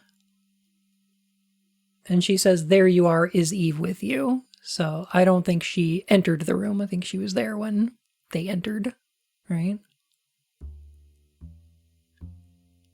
Digging into the real mythology more and doing it respectfully would have been cooler. I agree. Yeah.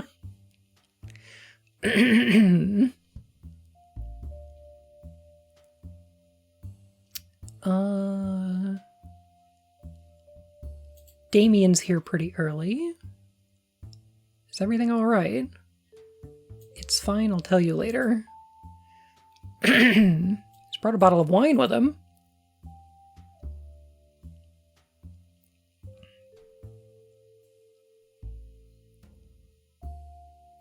Tony says, I swear I've... Never mind. Did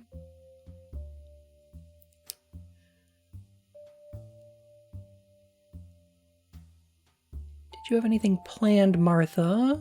We really shouldn't start until my daughter arrives. I don't think she'll be coming anytime soon. Ah. Right, because of that argument he had. Okay.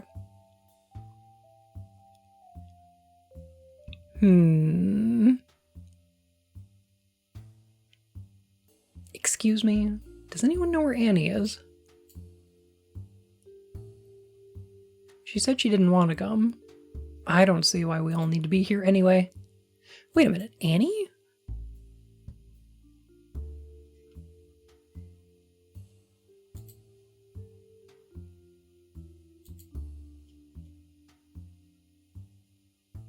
Hang on a sec.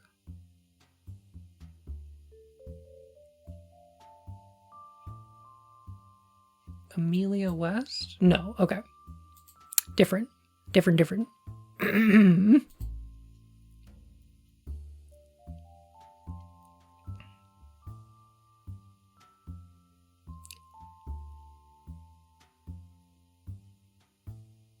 At least I was invited here.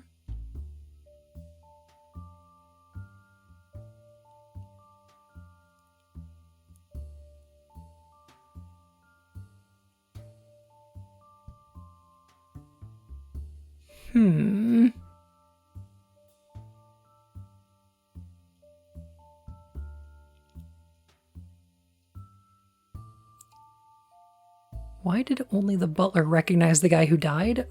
Right? And not presumably Martha or Eddie members of his family. Right? I think people are lying about recognizing the name. But I don't know why. All right, here's my idea. O2. Library.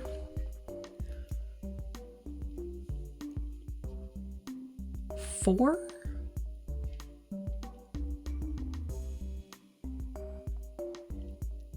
Five, 8, 9. Okay.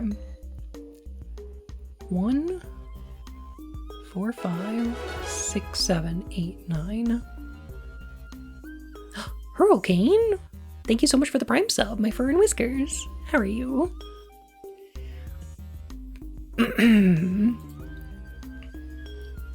Because 1 is John Hobbs, 6 is Eddie Galley, 7 is Victoria. So those are the ones that we know entered the library and weren't there before.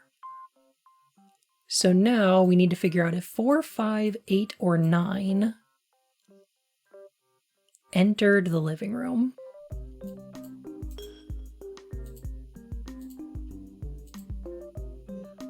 I suppose we could try them. Let's see if it was Tony. It was Tony. First try. The reason I was thinking Tony was the most likely is because Victoria says, I'm sorry, who are you?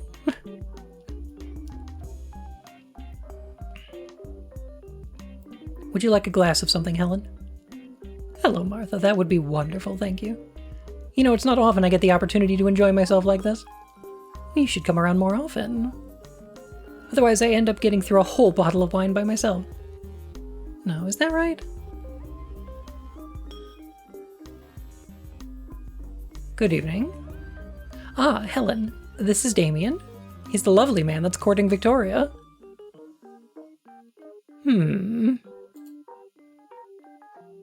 Interesting. Is the first number a timestamp? Kind of, yeah. It's like an order of events. Let me see here.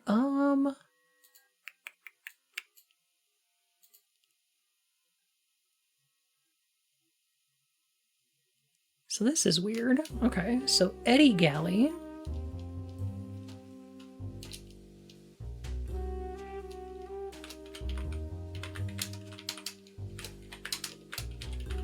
Engaged to Eve Dower.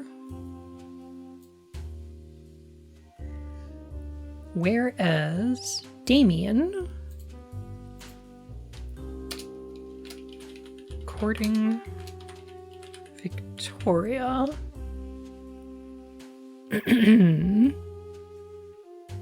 All right.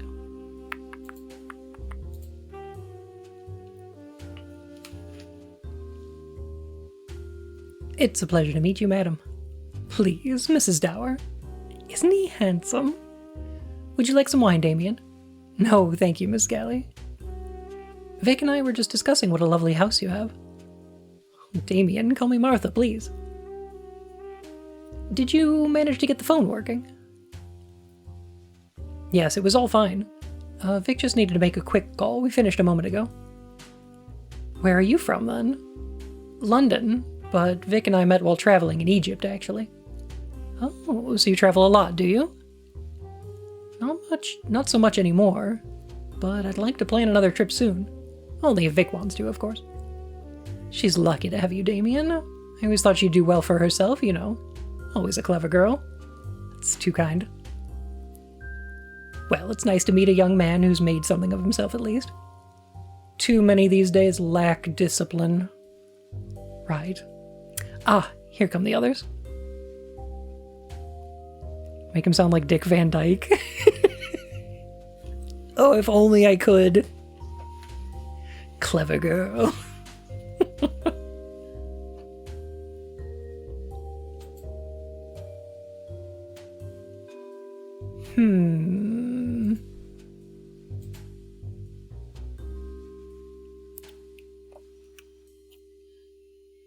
So here's a question.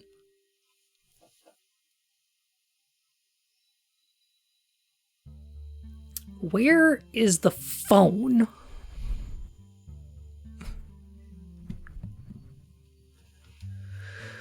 When did this take place? 1930 something? Not the living room. Probably either the hallway, the entrance, something like that. It's got to be like a high traffic area. Was phone woke? This conversation here happens in the living room, so the phone isn't in here.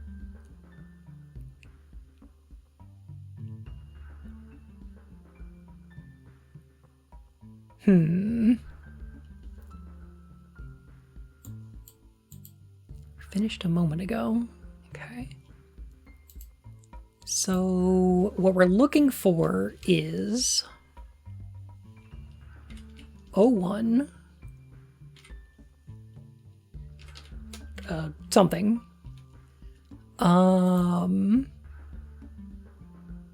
8 and 7. So 7, 8. They go in order. I don't know. Let me see.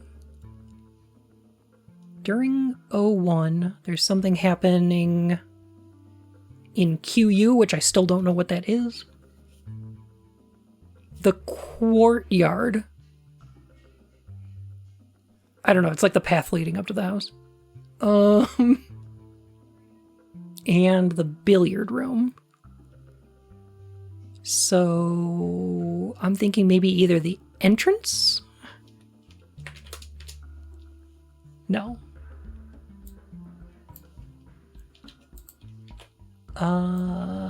The study? No.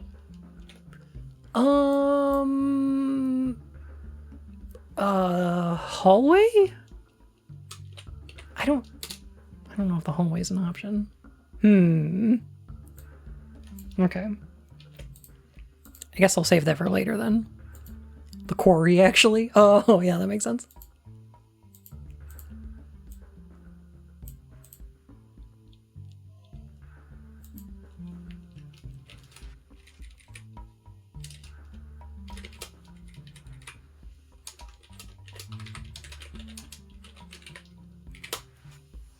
Okay.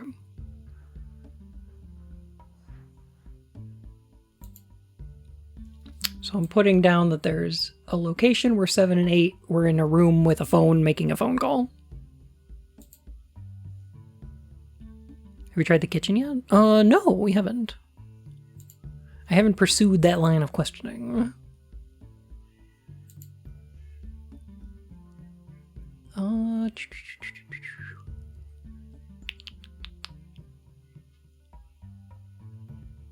Piano recital.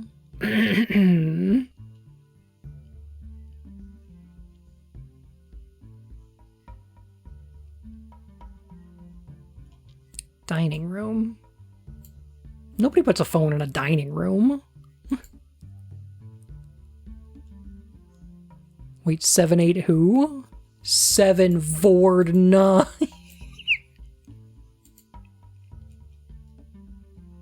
Goodness.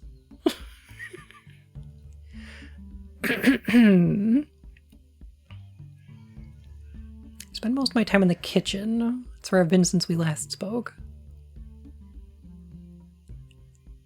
A guest arrived in the kitchen. She seemed rather inebriated. Around the time the bottle smashed. The bottle smashed in the study. There we go. So possibly 03 in the kitchen. And we're looking for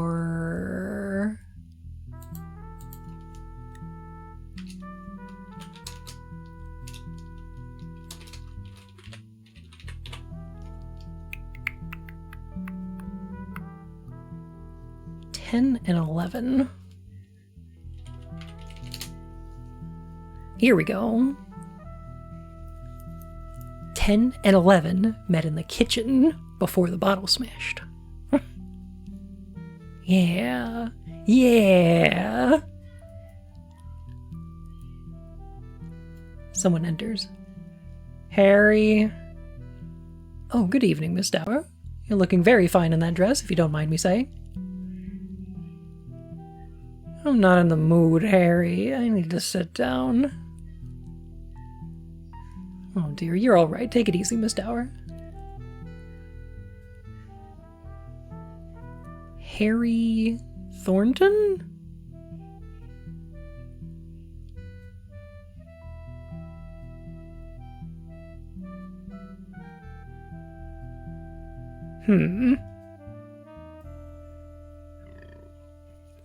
I'm a little hesitant to say that Harry is actually the butler's name, because she's super drunk.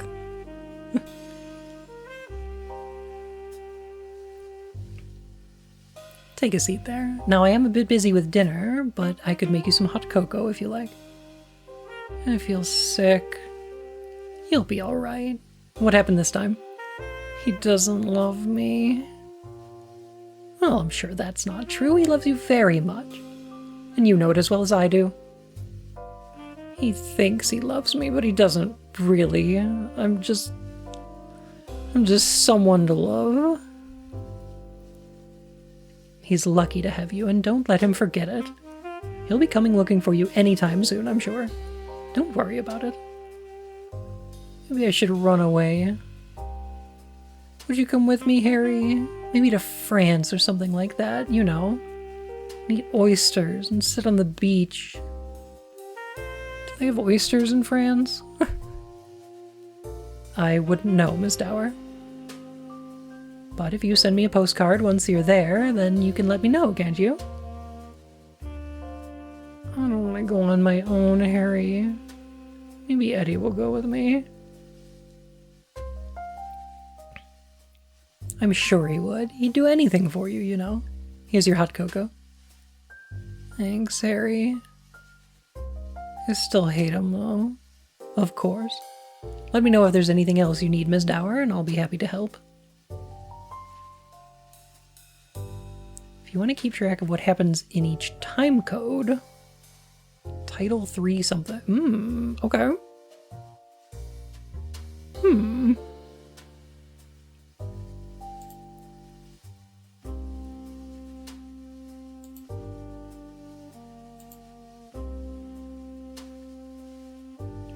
So, like, for instance, there's a loud thunderclap overhead.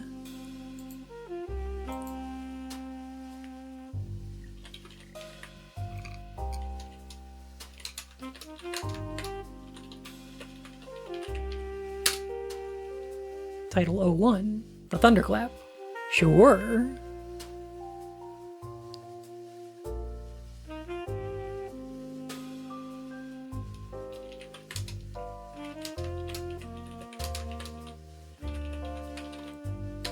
I'm gonna go with Harry Thornton.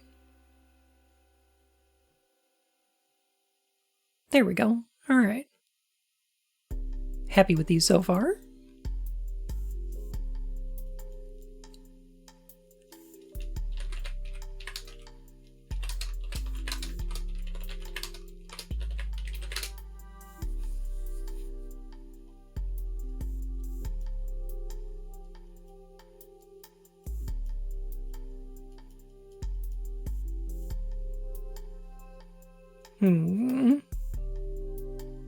I'm naming them like this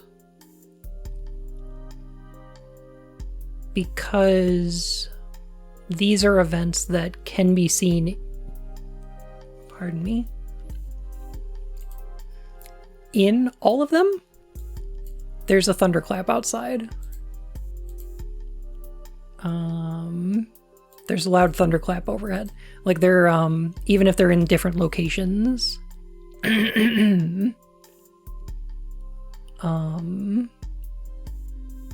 There's a couple of, like, noises that can be heard in all of them.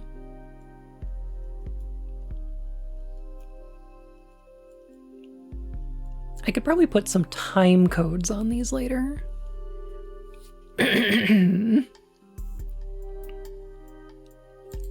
Alright, let's see what else we got.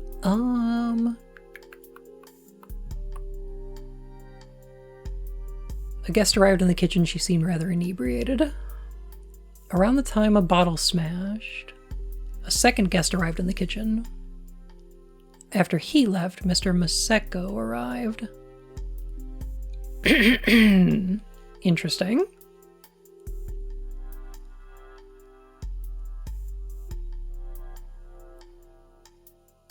Mr. Maseko arrived as I was tending to the inebriated guest and informed me I was needed here.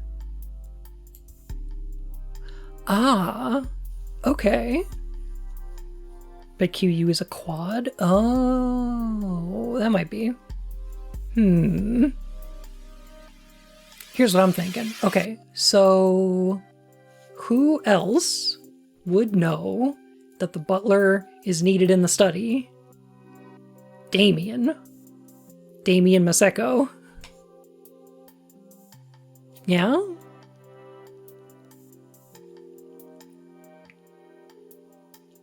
I was tending to the inebriated guest. So that would be, okay, around the time the bottle smashed, and then after that. So that's 05 in the kitchen with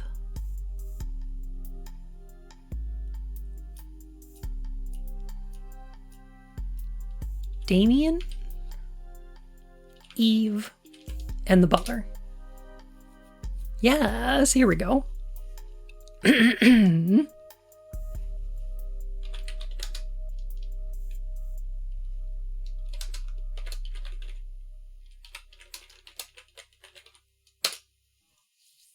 Damien Maseko. Alright, I think that's right. This is fun. I'm having a good heckin' time with this. I'm sorry if this is boring, because it's a lot of reading.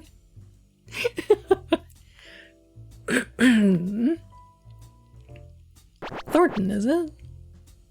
Yes, sir, forgive me. I don't think we've met. Damien Maseko. Something's happened upstairs. Martha asked me to let you know. We heard the bottle smash from down here. Is everything alright? It's worse than just a bottle. Someone's died. You should see for yourself. Aww. What? Who's died? I don't know. I didn't recognize him. How many people are in this house? Well, let me see. You should recognize our 2 hosts, so it won't be either of them.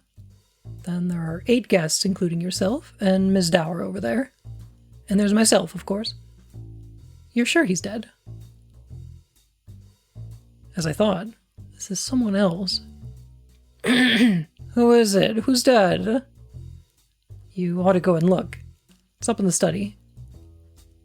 Of course, sir. I'll clear it up. Could you look after Miss Dower for me? If you take her over to Edmund's room, I think she probably ought to lie down. And make sure not to run into anyone else, least of all Edmund.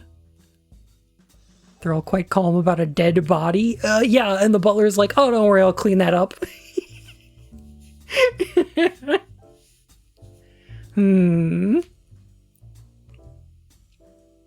Goes down to the basement to collect a bottle of lime.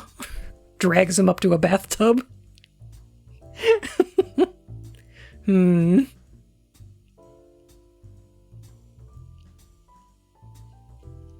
I'll do that now. Come on then, let's get you up. Who are you? You're very handsome. I'm going to take you to your bed if that's alright with you. But he doesn't deserve me anyway. So now we're going to look at what happens after that. 06. In Edmund's room? ED? Or maybe it's the bedroom. I'm not sure. 8 and 10. Okay, I'm gonna mark down ED, Edmund's room. Clue is a historical account.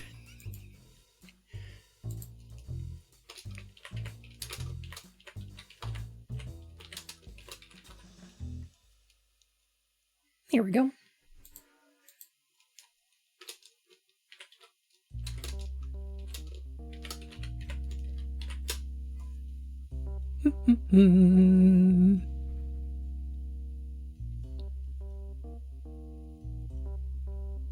Ah, and Damien is Damien Maseko. There we go.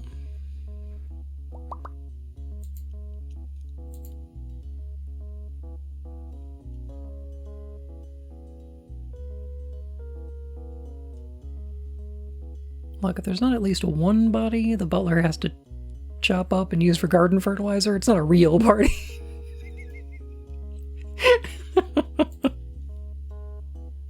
So true.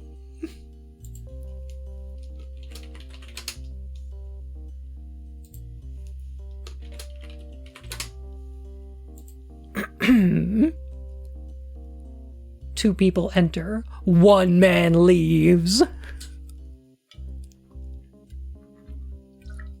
I'm sorry, I just can't seem to get beyond thunder to... Okay. Will you be alright by yourself? I want my brother. I think I saw him earlier. I'll tell him to find you. Don't let anyone else here in the meantime, okay? There are strangers in the house. I'll recognize his knock. You'll stay for a bit, won't you? I think you ought to try and get some sleep. I don't want to. Vic told me about you. Did she say nice things about me? Yes, of course. She said you have quite a charm about you. She said Eddie is very lucky to have you. You're making it up. No, she respects you a lot, even if you don't seem to get on so well. She's too good a person. I don't know why she's with you. You seem too quiet. Serious. I remember now. She said you could be quite honest sometimes. Eddie still thinks about her, I can tell. He doesn't look at me the same way. I'm sure that's not true. Where's your ring? We had an argument earlier. I did too much to drink and I accidentally lost it. I hope he finds it. You can track mentions of people or objects with the find command. There's a find?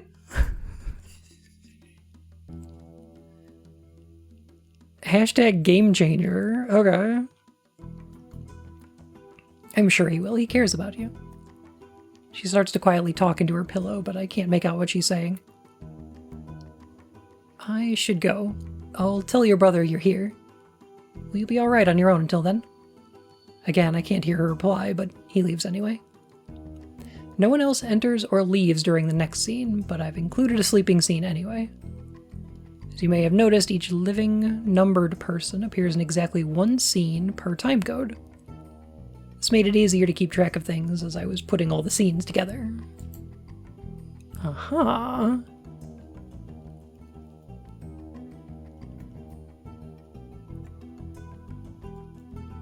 So for instance, timecode 3 has 10, 11, 9, 8, 7, 6, 5, 4, and 1.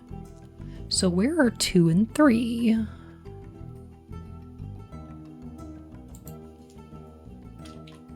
You know what would be really suspicious?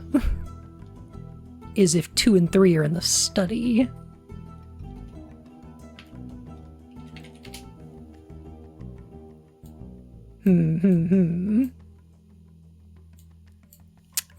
How about... Who are 2 and 3? We don't know yet. They haven't shown up in any of our scenes yet. And I think they might be together in here. I'm just not sure about it. Why are 2 and 3? How are 2 and 3? How are they doing? Everything cool?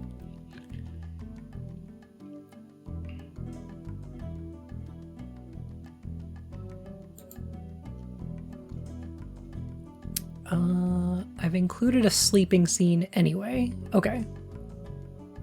And that's for Eve. So that would be 07 ED.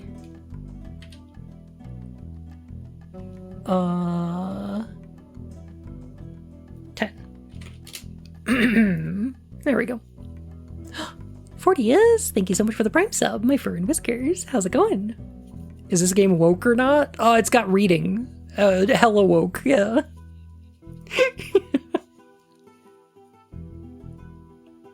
There's some gentle snoring. At one point there's a thunderclap outside, but it doesn't seem to wake her. A short while later, there's a distinctive knock on the door. Come in. It's maybe a good time to remind you, you haven't realized yet you can type list X and see the scenes in Act X. 00 act structure for more details. Interesting. Okay. Just finished your video about the missing? Thank you. Oh my gosh. I hope you enjoyed it. Speaking of a thunderclap, oh my god. Yeah, JJ's mom's messages are like a fucking sledgehammer. Oh my goodness.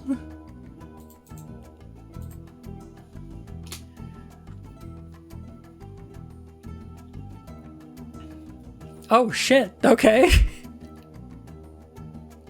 Personally, I've named them as follows. Act 1, ignorance. Confusion. Terror. The reckoning. Oh, geez. Okay.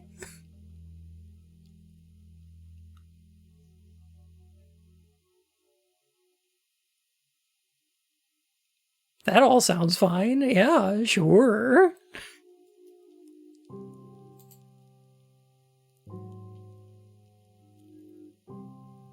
Huh. Didn't Obra Dinn have a chapter called The Reckoning? Pretty sure that was a thing.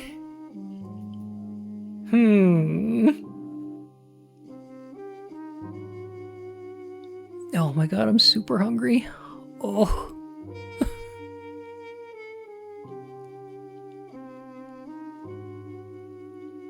One of those days. Oh. Act 2, 3, and oh, that's why that scene didn't. Oh. I mean, entire kingdoms of Amalur. No, you mean Kingdom Come. Yeah. Okay, so we got 07, ED, and Eve's brother is Tony, number 4, and he was the one with the distinctive knock. So we're looking at 4 and 10. I think.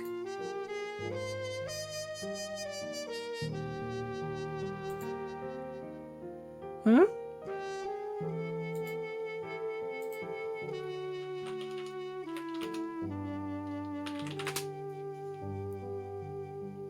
Tony Dower, number 4. Eve Dower, number 10.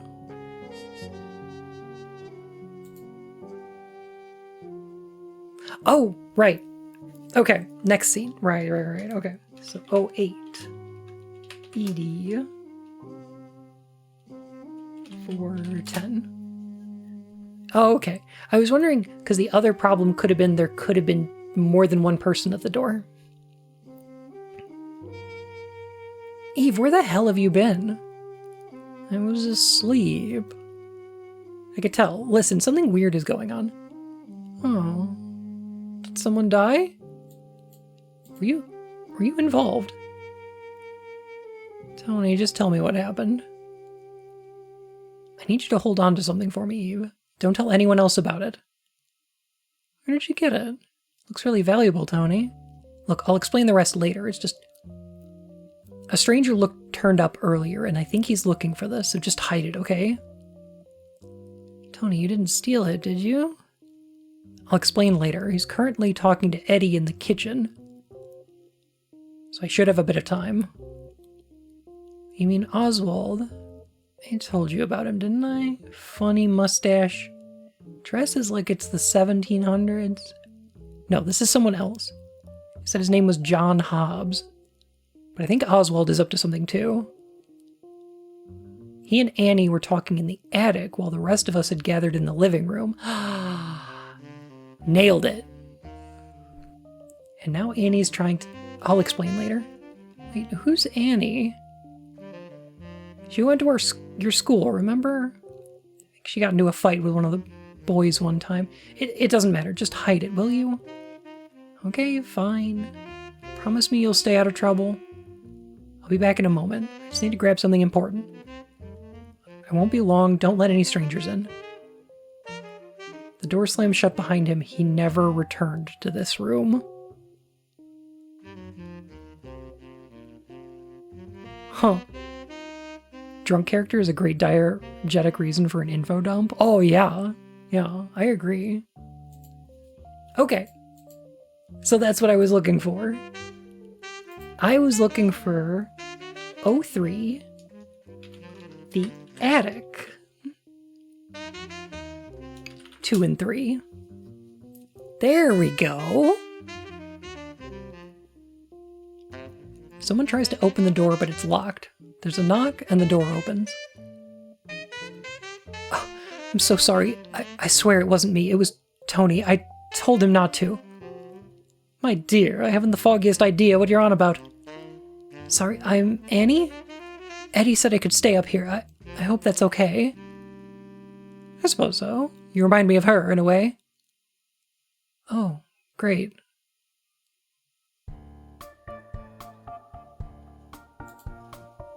Name 2, Annie. Name 3, Oswald. Like a lucky rabbit.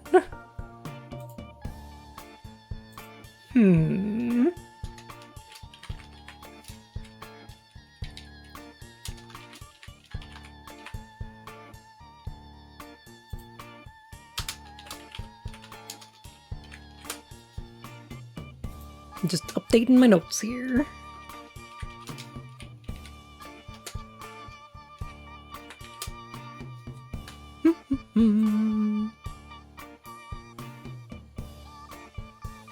Cool. I think we just need Annie and Oswald's last names and we're good. And maybe Victoria's?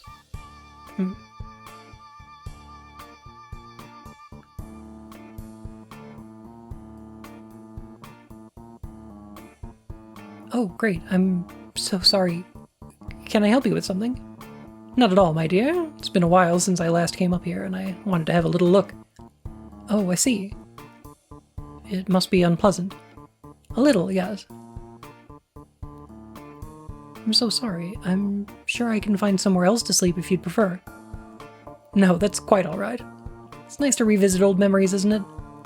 I think I'll leave you in peace. Okay, well, it was nice to meet you.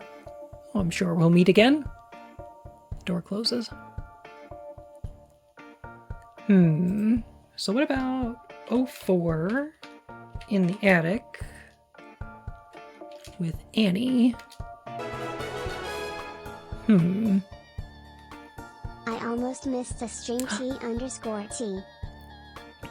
Oh, hey cowgirl, how you doing? Welcome on in.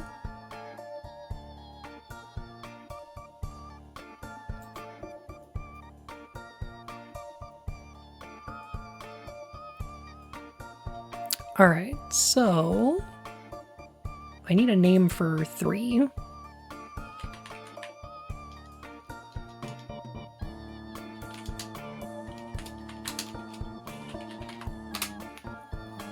There we go, good enough.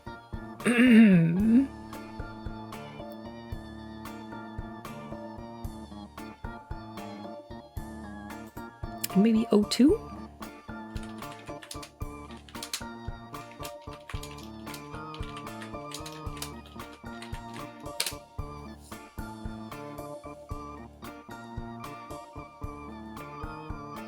Yeah, that's good enough. I can remember these. I just watched some of the news. Anyone got some good news?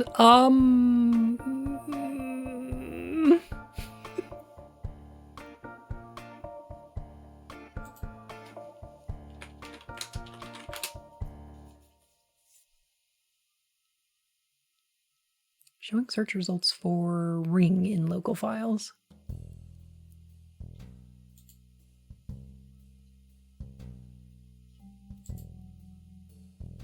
Okay, so these are going to be files that we have unlocked already. All right, cool.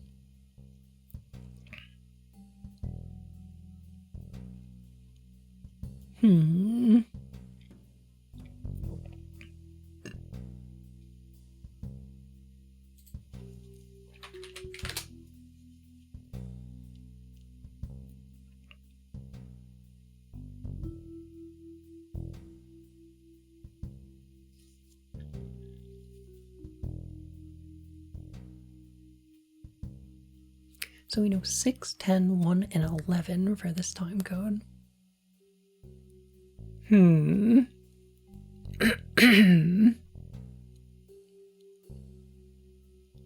discovered where everyone was for this one, which is good.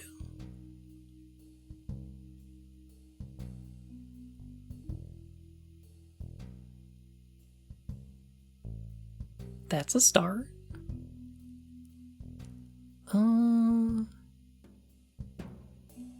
Till they add new characters later. Oh god, what if character 12 shows up? Okay, so the butler is still unaccounted for in time period 4, when the bottle broke. So, around the time a bottle smashed, a second guest arrived in the kitchen. And Eve was there before and after that. Second guest arrived in the kitchen with he, him pronouns. So,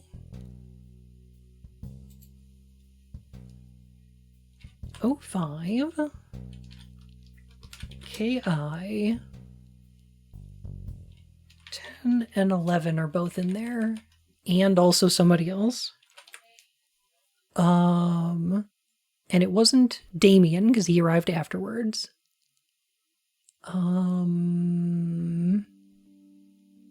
Oh, and it wasn't 1, 5, 8, 6, or 9 because they're all elsewhere. Okay. So it could be Tony, 04, or Oswald, 03.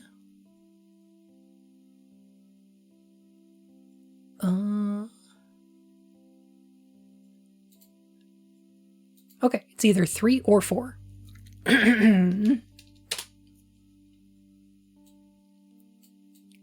Looks like it's 4.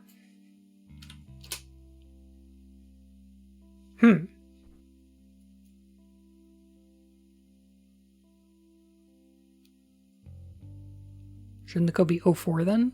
Oh. Yes. You're right. I'm getting my numbers mixed up.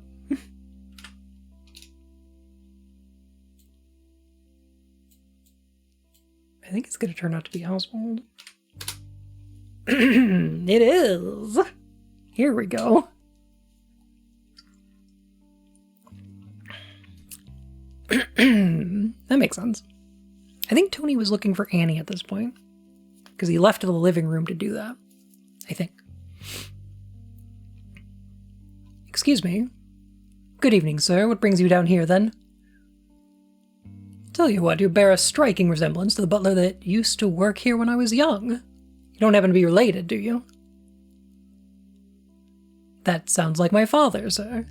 You knew him, did you? Must say it's an honor to follow in his footsteps. There's the sound of a bottle smashing upstairs. What was that? Was that Eddie? Yes.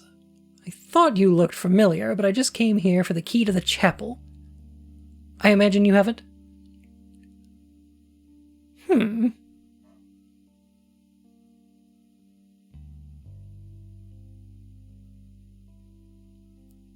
I'm afraid I don't, sir. What do you mean? Where is it? I'm not sure, sir.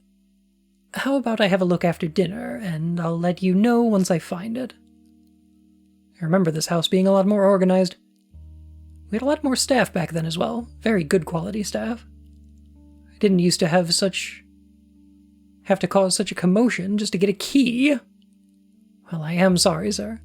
I'll find it as soon as I'm able. Tell him what you told me, Harry. About the chapel. I don't know what you're talking about, Miss Dower. I don't know of any stories, and if I did, I wouldn't be repeating them. What's this? Your father must have told you something, no doubt. Well, sir, I suppose I did hear about a few things. He was the one to bury her there, was he not? He was, sir. That he was.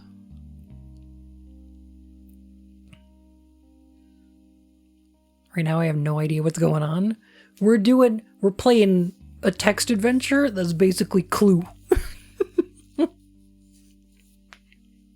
Snowy, how you doing?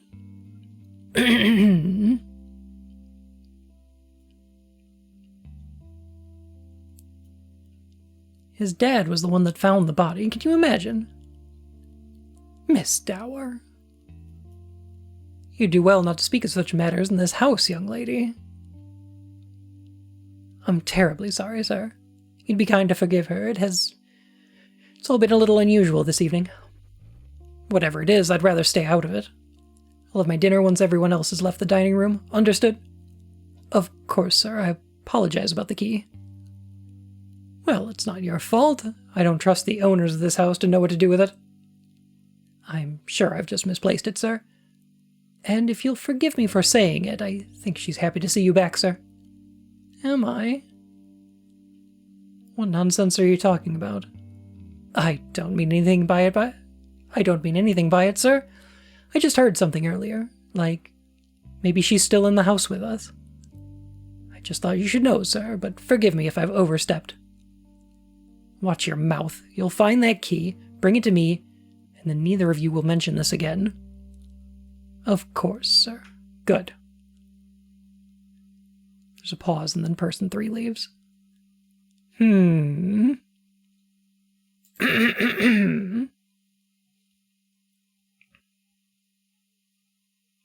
Okay. Couple of things.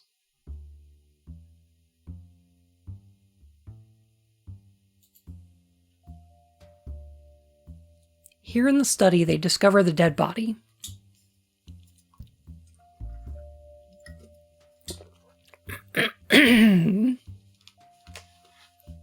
You're trying to make me look stupid in front of the other guests. You don't need any help with that from me, sir. That's right.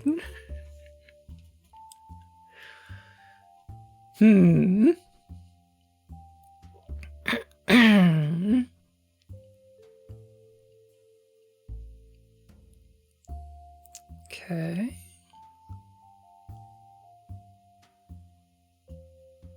I know what I can do. Find key.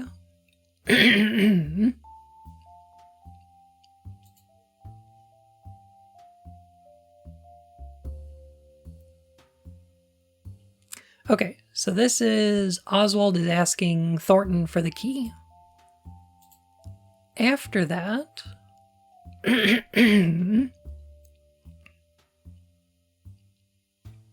Martha and John meet in the kitchen. Martha hands John the key. Oh, sorry. John finds the key near the body in the study.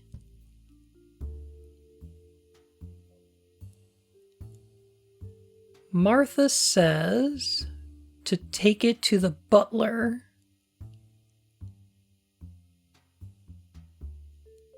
So how did the key wind up in the study? Well, it has to be before the bottle breaks.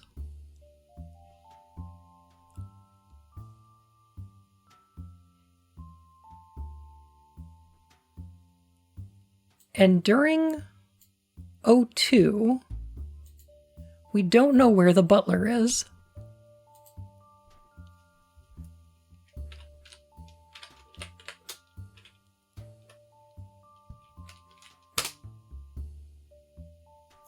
Hmm.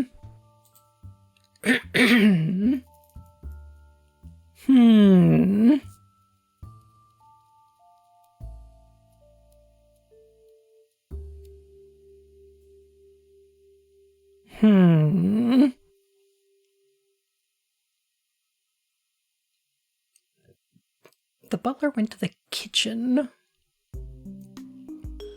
Did he go to the kitchen directly from...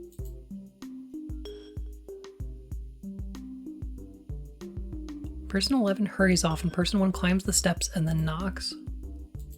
Okay.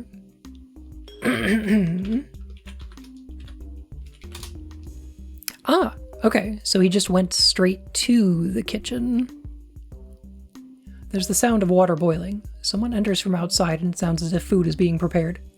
The front door can faintly be heard open, then close, then open again. There's the sharp sound of a bell ringing. Haven't heard that in a long time. Can't be good. The front door can faintly be heard closing again.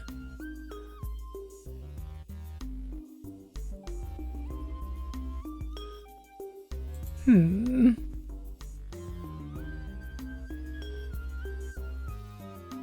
chapel bell? It said a sharp bell, though, right? Sharp sound of a bell ringing. Sharp doesn't sound chapel-y. Sharp sounds doorbell-y. To me. Chapel-y bells are deep. They're more of a bong, you know? Could be ring for service, absolutely, yeah. But if that's the case, why doesn't he go anywhere? Because the butler is in the kitchen and then stays in the kitchen until like here. So like if it's a servant's bell, then like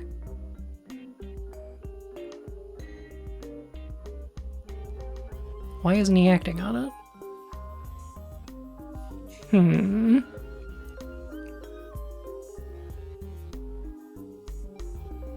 Suspicious?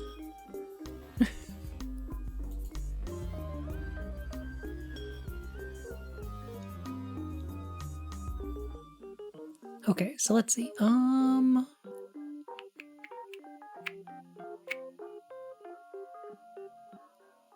Right, okay, so that's the lead from this one. We need to figure out which room the phone is in.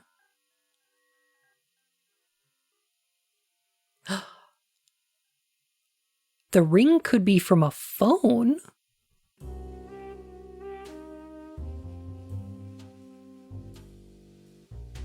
If it happens in 02, let me see. Okay, so hang on a sec. Interesting. So Damien and Vic got the phone working, made a quick call in 01. So what if in 02 somebody called back?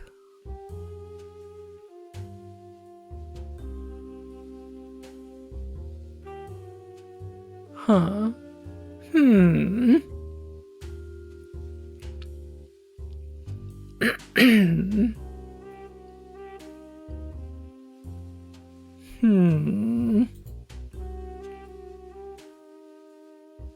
Alright, there's Oswald. And Oswald says,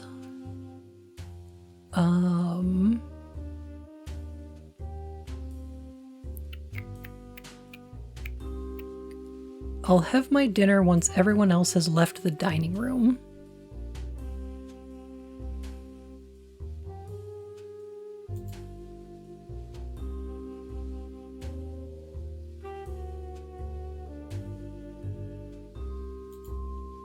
Dining room, 1 and 5. You're welcome to join us for dinner later on. Okay. So who's in the dining room during 6? just Martha?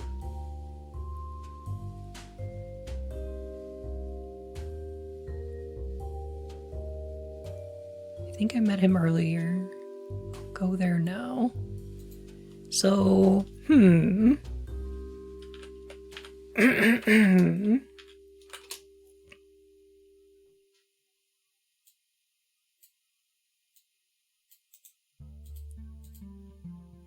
06 DI. Martha's there. So, Martha's there. Does Oswald show up?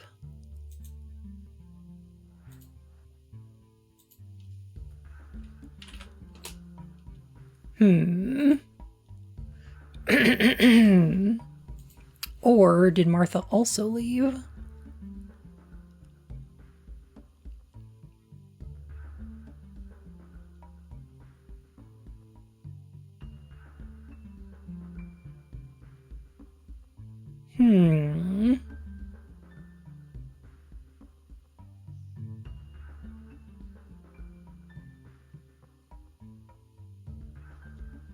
Why did they go to the kitchen, actually?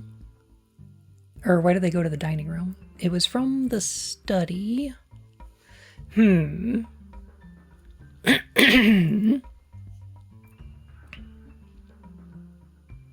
something he otherwise would respond to? Perhaps not.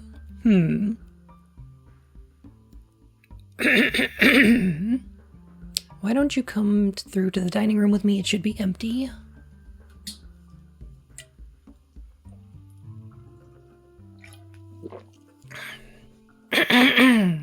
Wait a second. I'll go and call the police.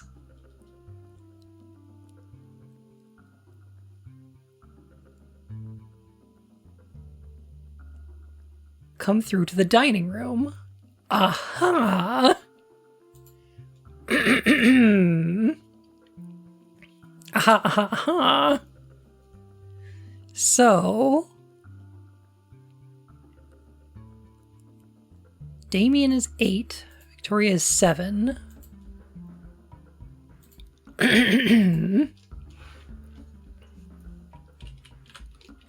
Dining room, 7 and 8.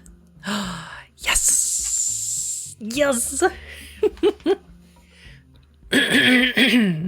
What are they gonna call the police? Jerks. Pigs.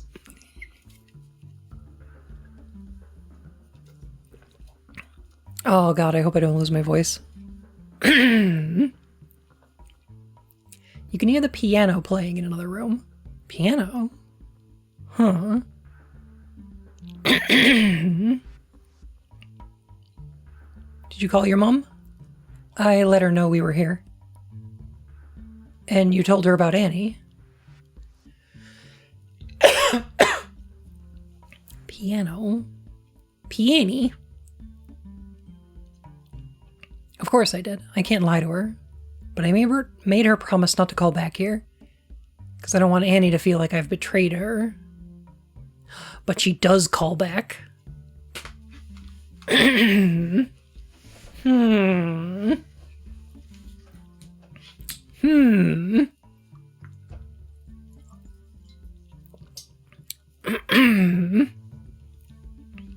thinking even more now that it's the phone. There's a thunderclap as she's talking, but it doesn't seem to put her off. How much money is it? I haven't asked. But she wouldn't have come to see me unless she was desperate. Please go easy on her, won't you, sweetheart? How long is she going to be staying with us, Vic? It won't be for long, I promise. I'll talk to her. You know I love you. Of course I do, sweetheart. I love you too. You just make it hard for us sometimes. I want it to be just me and you. I want that too. I know the people here aren't the nicest, but we'll be gone by tomorrow and Annie won't be with us long. It will just be the two of us, and then maybe we can look at starting a family. Is that something you'd want? This isn't the time or place to be discussing it, Vic. Obviously, sorry. There's a knock at the front door. You talk about starting a family, but then you wear that thing here? I know what it is. Sweetheart, I'm sorry. I promise it's nothing. I'll catch up with you later, but I'd better go and see who that is, okay? Don't leave me alone with these people for too long. I love you, Vic. I love you too. It sounds like they're kissing. Not a particularly pleasant sound to listen out for.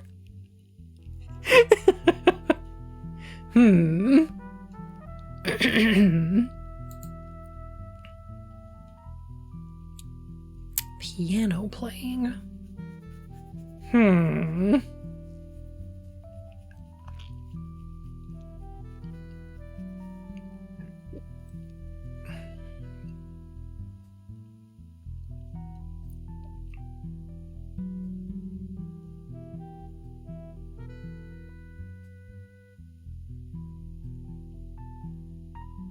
So the knock was probably on the outside coming from the quad? We might need an actual map at some point. I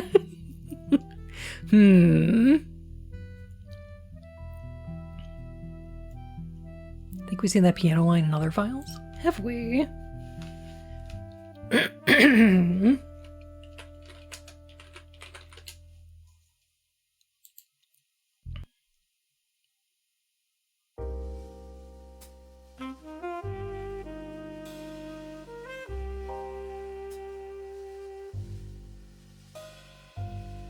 There's the quiet sound of a piano playing in another room. Interesting.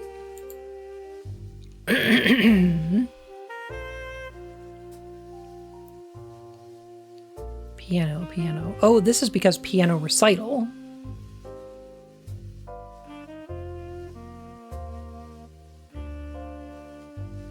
Here we go. Amelia West's piano recital? How come we don't have a lucky button? That's a good question, actually. So who's unaccounted for? There's not many in chapter 2. 2, 3, 4. Just 2, 3, and 4.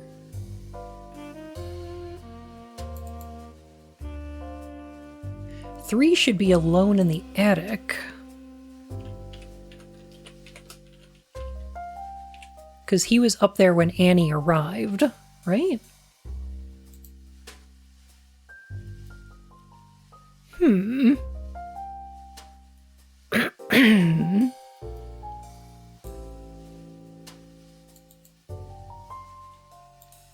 where was Annie before this? So if O2 in the attic 3 doesn't work, who else is unaccounted for? Annie's elsewhere. She hasn't shown up yet.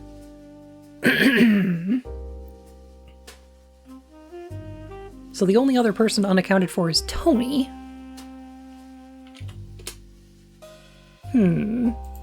Okay, so I guess Oswald just wasn't in the attic yet, either.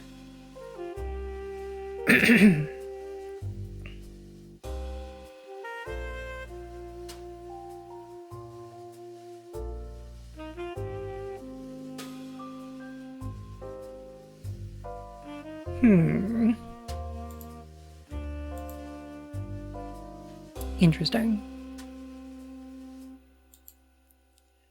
Let's check out some of these other threads then. Do we know where the piano was? No, sadly.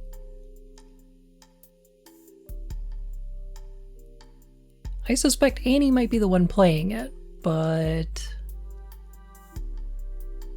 I don't know what room the piano's in.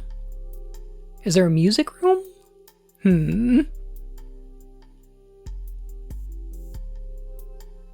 What's the X? Is that threads? Yeah, it is, yeah. Maybe there's a music room. Let's give it a shot. When's the piano playing?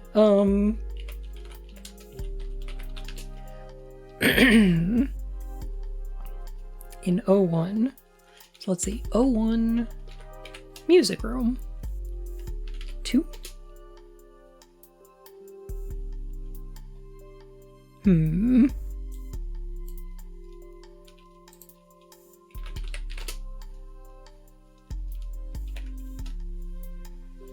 Who else is unaccounted for? 1, 2, 3.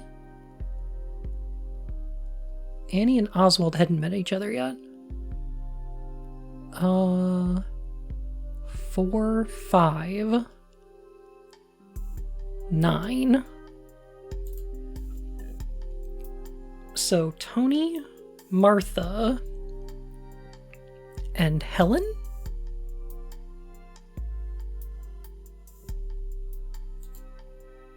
No, I'm thinking about this wrong. There's a call in the dining room.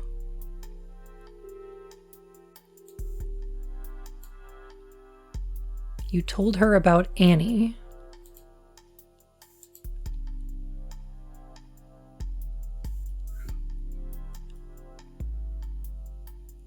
Okay. So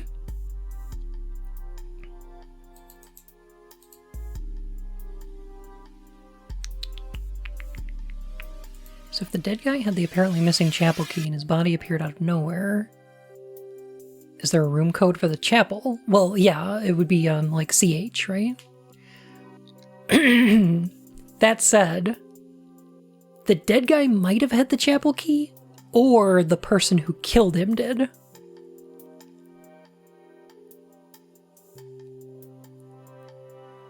Could have been either.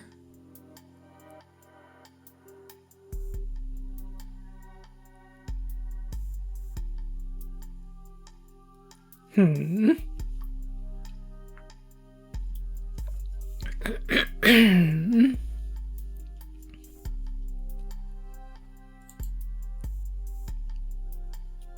the study 1 and 11. What else is missing from here?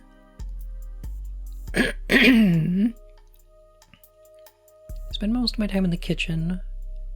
Heard the front door open and close and then open and close again. Presume one of them was for you, but I don't know who else came in.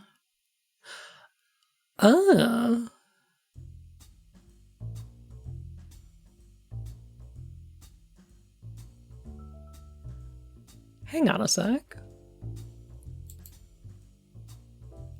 Okay, so we tracked the butler's location for all of Act 1. We've barely gotten halfway based on act numbers and body count. Yeah. Our body count so far is 1, and none of them are the 12 people here. Or 11 people here. So, okay, hang on. Let me think about this. Okay. So EN, so this is, okay, door opens here when John Hobbs arrives. In the kitchen, the front door can faintly be heard open, close, and open again. The front door can faintly be heard closing again.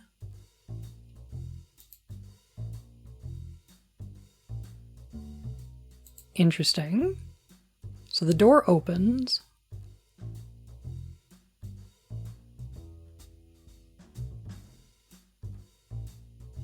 There's a thud on the floor nearby. That's Eve, okay. The door closes.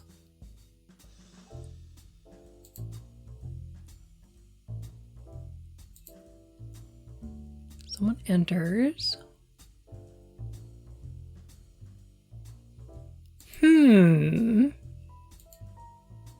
Okay.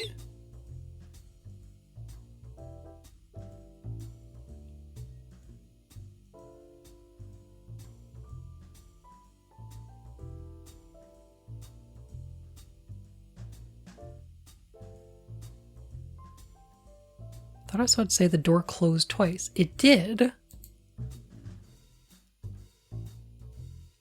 Front door opens, closes, and then opens, Then there's the sound of a bell ringing. And then the front door closes.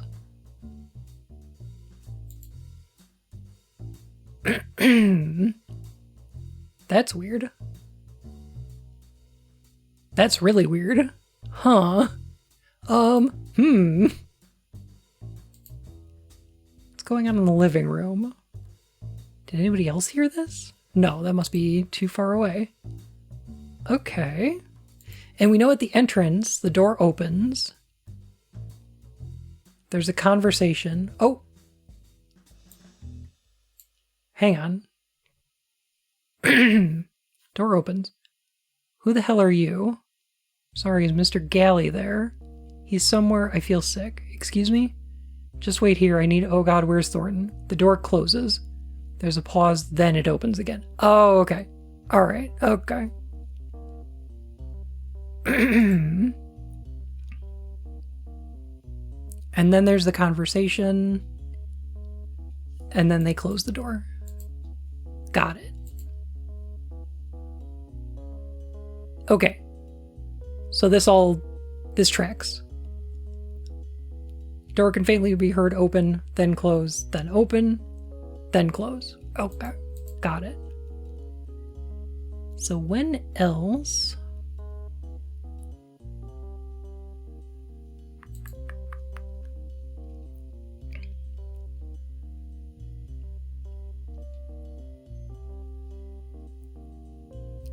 After the front door closed for a second time, the guest arrived in the kitchen.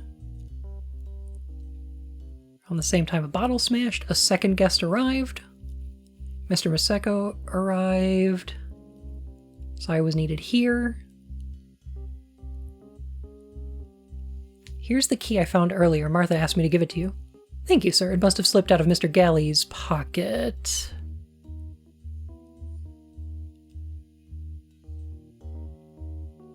You don't mean Rupert Galley, do you?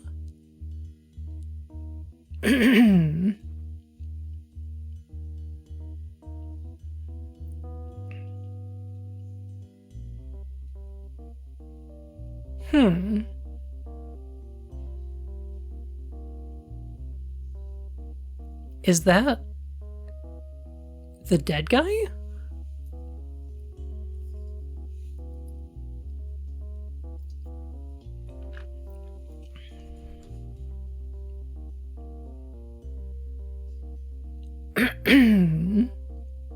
Was the dead man they found in the study Rupert Galley?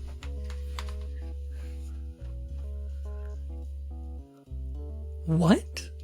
I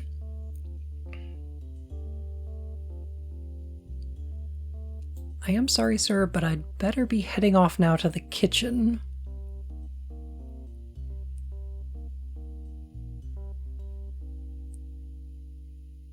Martha took on the Galley name. Yeah.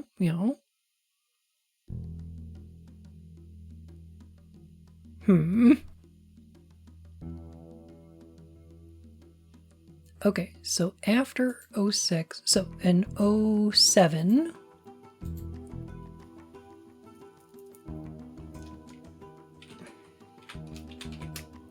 in the kitchen... 11? Okay, cool. So he goes to the kitchen alone.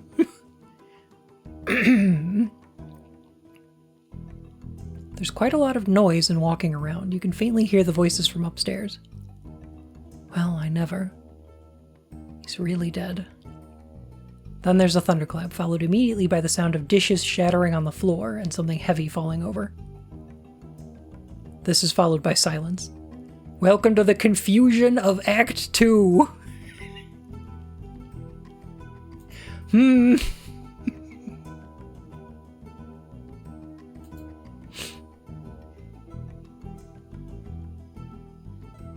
Confusion.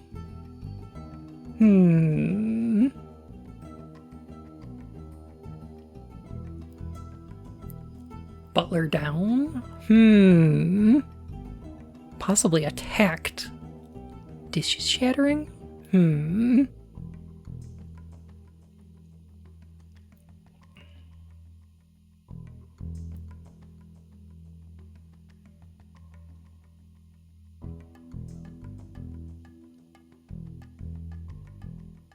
Let's see. Just came here for the key to the chapel.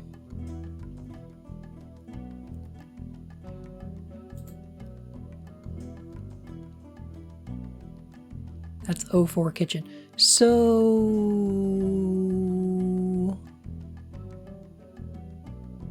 was he at the chapel? That's a good question. Like, yeah. Does he visit the chapel and find it locked? Possibly. You know what? Maybe that's what he's looking for in the attic.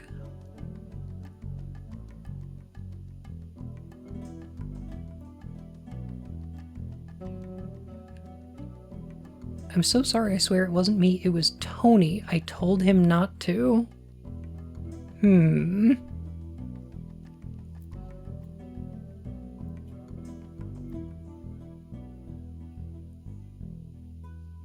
I wanted to take a little look.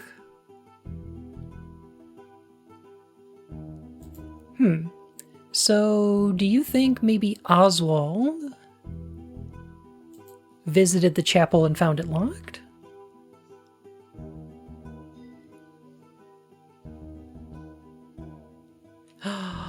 Wait a minute. It wasn't me, it was Tony. So that would be... what?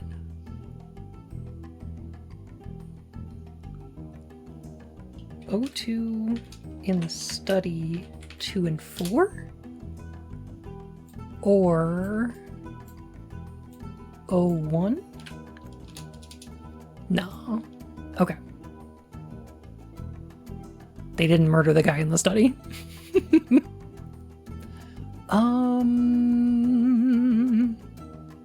So Annie and Tony must have been together previously. And there's a piano playing.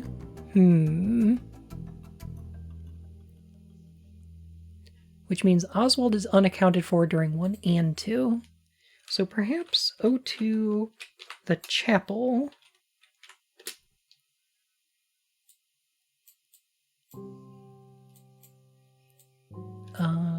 Or O1.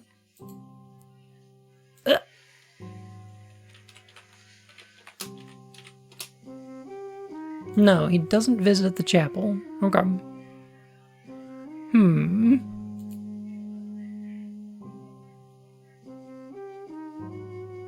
Interesting.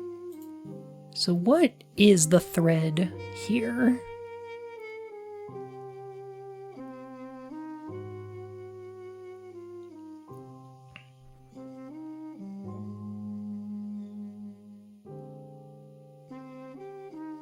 You'll find the key, bring it to me, and neither of you will mention this again.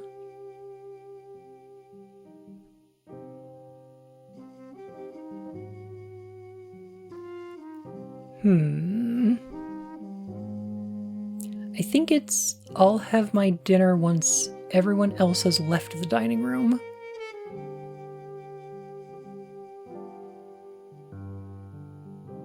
I think that's the thread here. But we don't know when dinner is.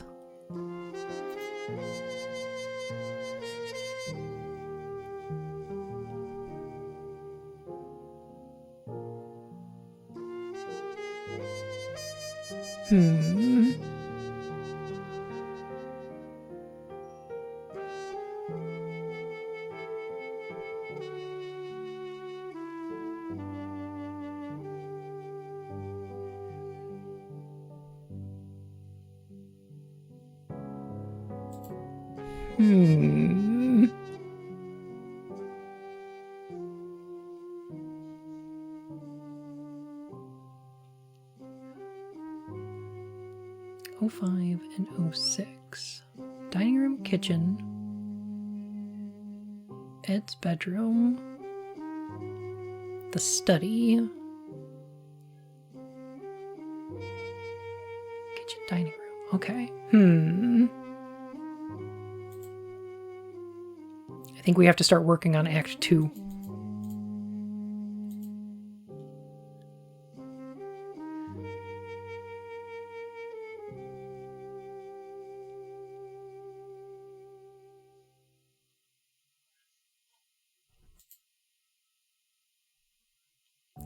What happened at the... What if I do, This might be getting ahead of myself a little bit. Nah, okay.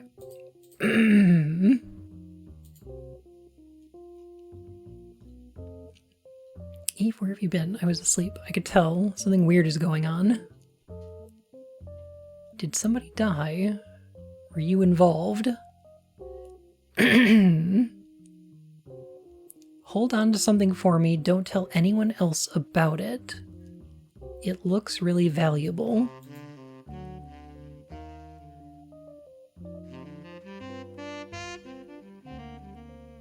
He's currently talking to Eddie in the kitchen. Oswald and Eddie in the kitchen. Got it.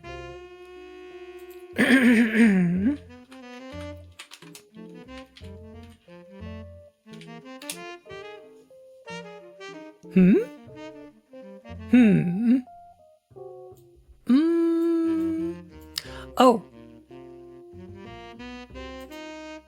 Hang on a sec.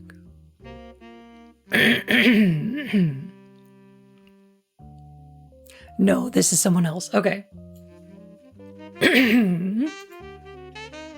He's talking to... Okay, so John is talking to Eddie. All right. Okay.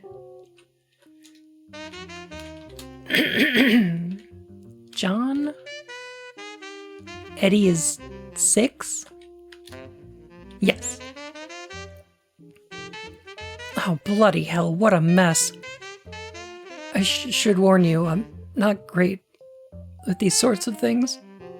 Help me move it outside. Something heavy is moved. It's a short while before they talk again. Do you know who he was? He had the key to the pantry on him, so I'd imagine he's the one that cooked us our dinner. You're not familiar with your own staff. It's never really concerned me. I think Martha deals with these sorts of things. You mean your mom? Listen to me. You're going to explain what you're doing here, who this Rupert Galley is, and why we've just found a second body. I swear, I've told you everything. As far as I know, I've been invited here for some unknown reason by a man that died before I could ask him why. How did you know Rupert Galley? Why was he here? I have no idea. I don't know who he was. Then how did you recognize him? I knew it was him. I don't know what what game you're playing.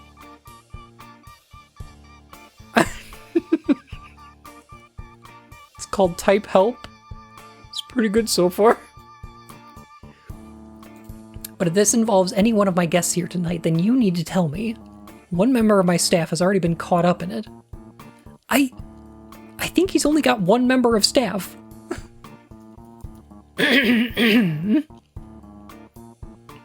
Yeah, the butler told him. Do you think the deaths were related? I thought maybe the thunder gave them a fright. They both seemed quite old. Do you take me for a fool? 2 strangers in my house, and one of them dies. I can tell something's going on here. I just need your assurance that it won't affect anyone else. How could I have something to do with this? I was there in the dining room table with everyone else. If someone was behind this, then someone already in the house. If they've brought me here for a reason, then I could be in danger. Calm down. There were 2 people missing from dinner. One of them, well, she's out of the picture. A new staff member spawns in every time one of them gets murdered. It's real popular. It's called Amogus. But the other one, Oswald, I'll admit, I don't know much about him. She's out of the picture? Well, I don't know who my father is. Never really spoken to Mom about it or given it much thought, but Oswald has always been there in the background as my uncle. Not that he's been to this house for a very long time. And perhaps he knows something about Rupert Galley. That's the best lead I have at the moment. Must have waited for us all to leave before he eats. Sure, you could find him in the dining room. Thanks. Don't you want to talk to him too? No, I have something else to take care of. Person 6 waits for person 1 to leave. Then there's the sound of something being poured. Person 6 leaves.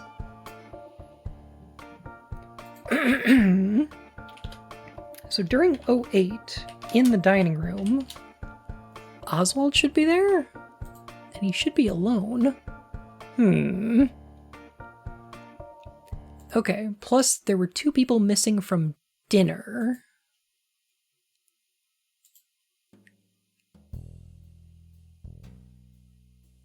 Which happened during 7.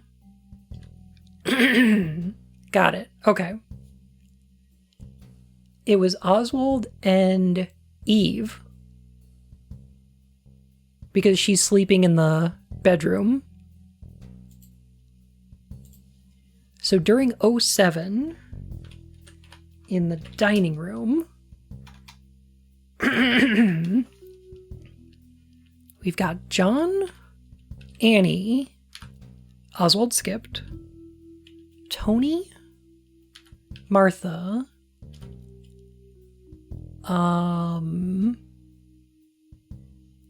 Eddie, who's number 7? I'm trying to do this off the top of my head. And I'm so bad with names. Vic, Damien, Mrs. Dower, and then Eve and the butler are elsewhere. Wah! Oh, I love when a game makes me feel smart.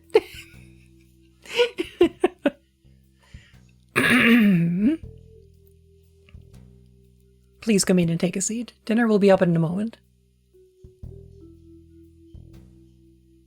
Guess we can call 07 dinner. Yeah.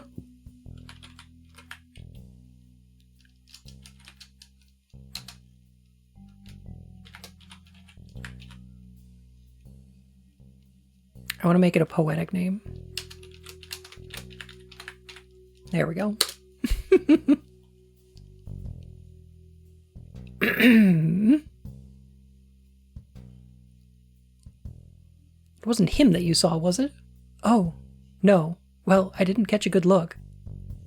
Does it matter where we sit? Some more people enter. Ah, Damien. You wouldn't help me with the dishes from the dumbwaiter, would you? Still no sign of my daughter. I believe she's asleep, Mrs. Dower. Careful, it's hot. You'll have to remind me of your name, I'm afraid.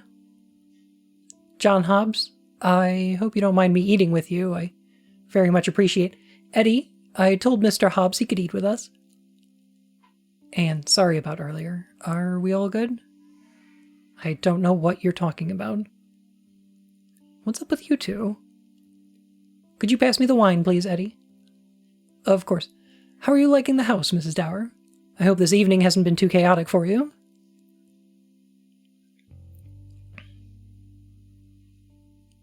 You know very well how my evening's been, Eddie.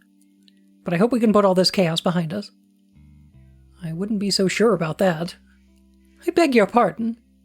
I don't seem to understand why you're joining us this evening. Ah, well, to tell you the truth, there's been an interesting development. Mr. Hobbs, let's keep the discussion at the dinner table civil, shall we? I'm interested in what the gentleman has to say.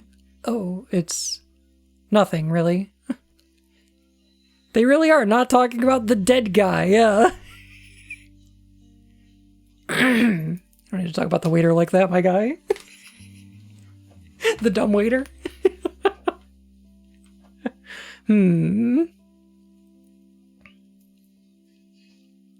Why do we have... I have a question. The dumbwaiter is obviously a small elevator for transporting generally food from one floor to another, generally a kitchen to a dining room, etc. But are we calling it a dumb waiter because it's a mechanical waiter? Is that why we're calling it that? Like, is that where the word comes from? Yeah, like it's a quiet waiter? Guessing because it doesn't talk? Right. So I guess my question is, why do we call that a dumb waiter, but we also have a night valet? But it's not a dumb valet or a night waiter. Why did we come up with different things for when there's a mechanical? What's a night valet? It's like like a coat rack, or what you would hang your hat on. So it's okay. So the night valet is normally you'd have a valet who would take your coat and your hat, but a night valet is just a device that performs that service instead, right? Yeah, it's like a rack. Like I feel like these are the same thing. We should standardize these. I guess nobody uses the term night valet at all anyway, so whatever. I don't know. Rich people are just very stupid and dumb and like to make up words. Yeah, fair. I mean, I like to make up words too. So I guess that's fine. I don't know. Night valet is a valet that works at night, and a dumbwaiter would be used when the waitstaff was around. I suppose that makes sense, yeah. It's telling they name these devices after servants. Yeah, because those used to be jobs. Fucking automation. I can't believe it.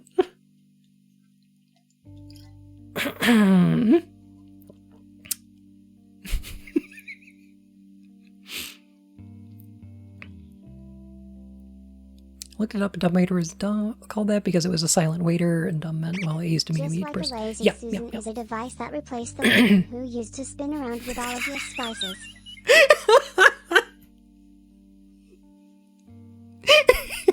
They replaced her because she wasn't very enthusiastic about it, and she was kind of a layabout. Oh, I can't believe that.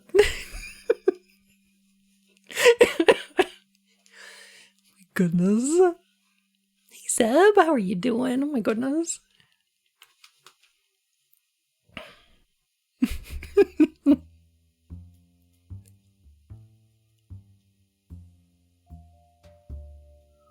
I don't want to be the one to have to announce the news, but I think it needs saying. Someone was found to have passed away peacefully in the study earlier. It's no one that any of you would know, and it's being dealt with discreetly. Well, not anymore, it isn't. Mom, who was it? Oh my god, I think I saw him earlier. Wait, it can't be Oswald. I saw him a moment ago.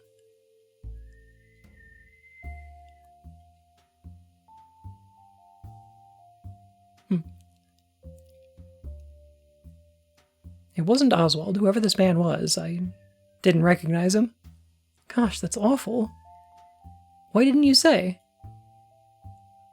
Someone in the house is found dead shortly after a complete stranger turns up at the door? Discreetly. Peacefully. Yeah. I can assure you, Helen, I've been with John since he arrived, and he has done nothing, and he has nothing to do with this. And I'd prefer if you didn't attempt to implicate our guests. Wait, how did he get in? I don't understand what he was doing here. I happen to have discovered that the man I found dead and the man that invited me here are one and the same. A Mr. Rupert Galley. Now that's as much as Who the hell is Rupert Galley? There's a loud thunderclap followed by a crash of plates from the kitchen below. The room falls silent. I'll go and have a look. Well, as I was saying, come with me. We need to have a talk. I really ought to go and find Oswald. His dinner is getting cold. 3 of them leave. Tony? I need to go and get something. Oh, your sister asked for you. She's in Eddie's room. Tony, please. Annie, it's fine. It's under control. He leaves as well. The rest stay on for the next scene. This was getting long enough already, so I'm splitting it here.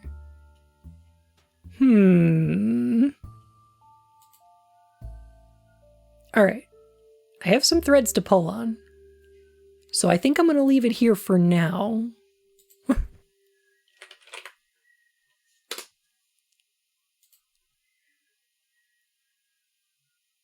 But I think I want to play some more of this later.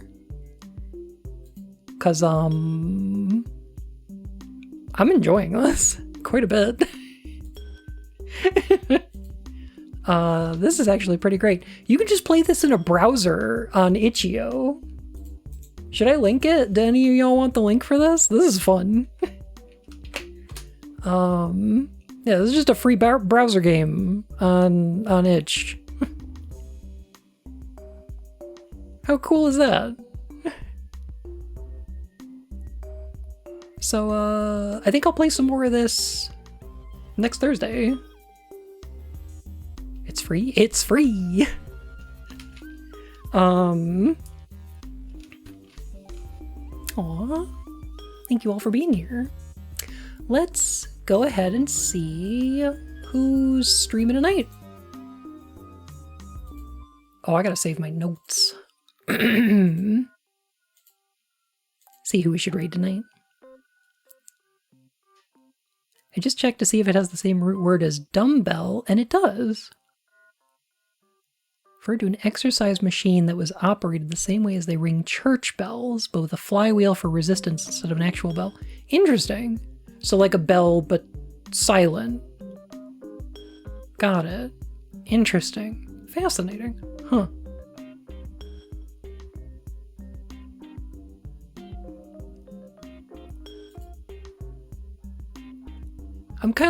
I'm really glad, personally, that we don't use these types of terms for disability anymore.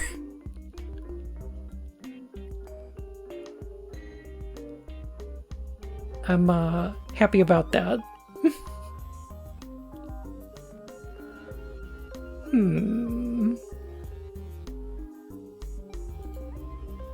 Wow, okay. I think I know what we're doing tonight. Been trying to cut dumb and lame out of my vocabulary. Yeah. Which, like, I think that's fine.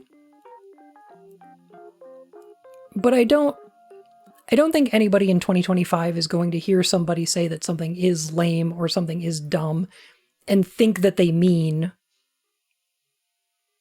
disabled in some way, you know? Like, I think our language has evolved a bit beyond those being terms that are used for that anymore, which, you know, I'm glad about.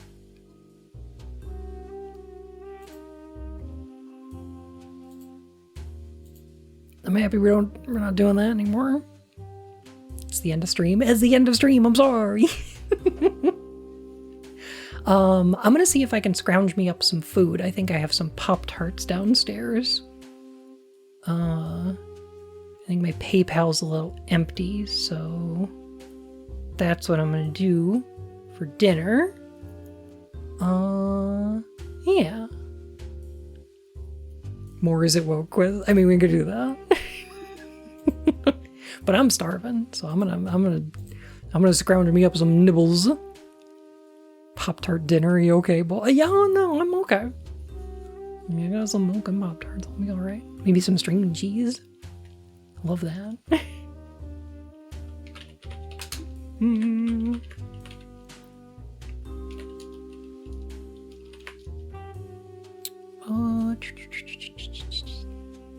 Brown sugar or strawberry? I actually got a really good deal. It was like $20 for a box that had like a variety pack. So it had 1, 2, 3. Okay. So it had 4 of the like, I think they're like 8 packs or 10 packs or something. And it had 2 strawberry and 1 blueberry and 1 brown sugar cinnamon. And I love all those ones. Those are all great. And then it had, the last one was cookies and cream. And I was like, oh, this is too sweet even for me. Maybe I'll have that as a dessert. But those ones are a bit much. Brown sugar cinnamon's great though. Actually, Junie Jazz, thank you so much for the Prime sub. Oh my goodness. Welcome to the Court of Hearts, Your Majesty. Cookies and cream Pop-Tarts are great frozen. I'll take your word for it. I'll go ahead and pop them in the freezer. One of my favorite stories is, really quick before we leave tonight. So back in our old house, we had a toaster from sometime in the 80s, maybe late 70s. I don't remember. It had been in our house for a long time. This is back when I was in like grade school. My sister liked to make Pop-Tarts for breakfast and also leave them a little bit unattended. All toasters toast? They do not. All toasters toast bread into toast. You don't put toast in a toaster and toast it. That's silly. You put in cold the bread and toast out, heat the bread. Anyway, so my mom comes downstairs and I'm in the basement probably watching TV or something, because that's what I do. And my mom screams, "Bud! Back door! Now!" And I'm like, oh God, okay. So I run upstairs, open up the back door, and my mom comes with a towel, and she's holding the toaster, and there's flames shooting out of it. And she throws it into the snow in the alley behind our house. And, yeah. So, there's like wooden cabinets over the toaster. And apparently there were flames that were just shooting up against the cabinets. Didn't start them on fire, thank goodness. But that's what happened. So, call the fire department. They come out, hose it down a little bit. And, I guess what happened is the Pop-Tart went down and then never came back up. It just got stuck there. It started making like that buzzing noise where it's trying to push the Pop-Tart back up, and it just didn't. And because it's a mechanical device, every time it's down, it's heating. So it just started them on fire like that. So fire department then interviews my mom and goes, okay, so what was in the toaster at the moment when it started on fire? She was like, oh, it was a Pop-Tart. And the guy goes, what flavor? And my mom like stares at him for a moment and goes, does that matter? Is that important?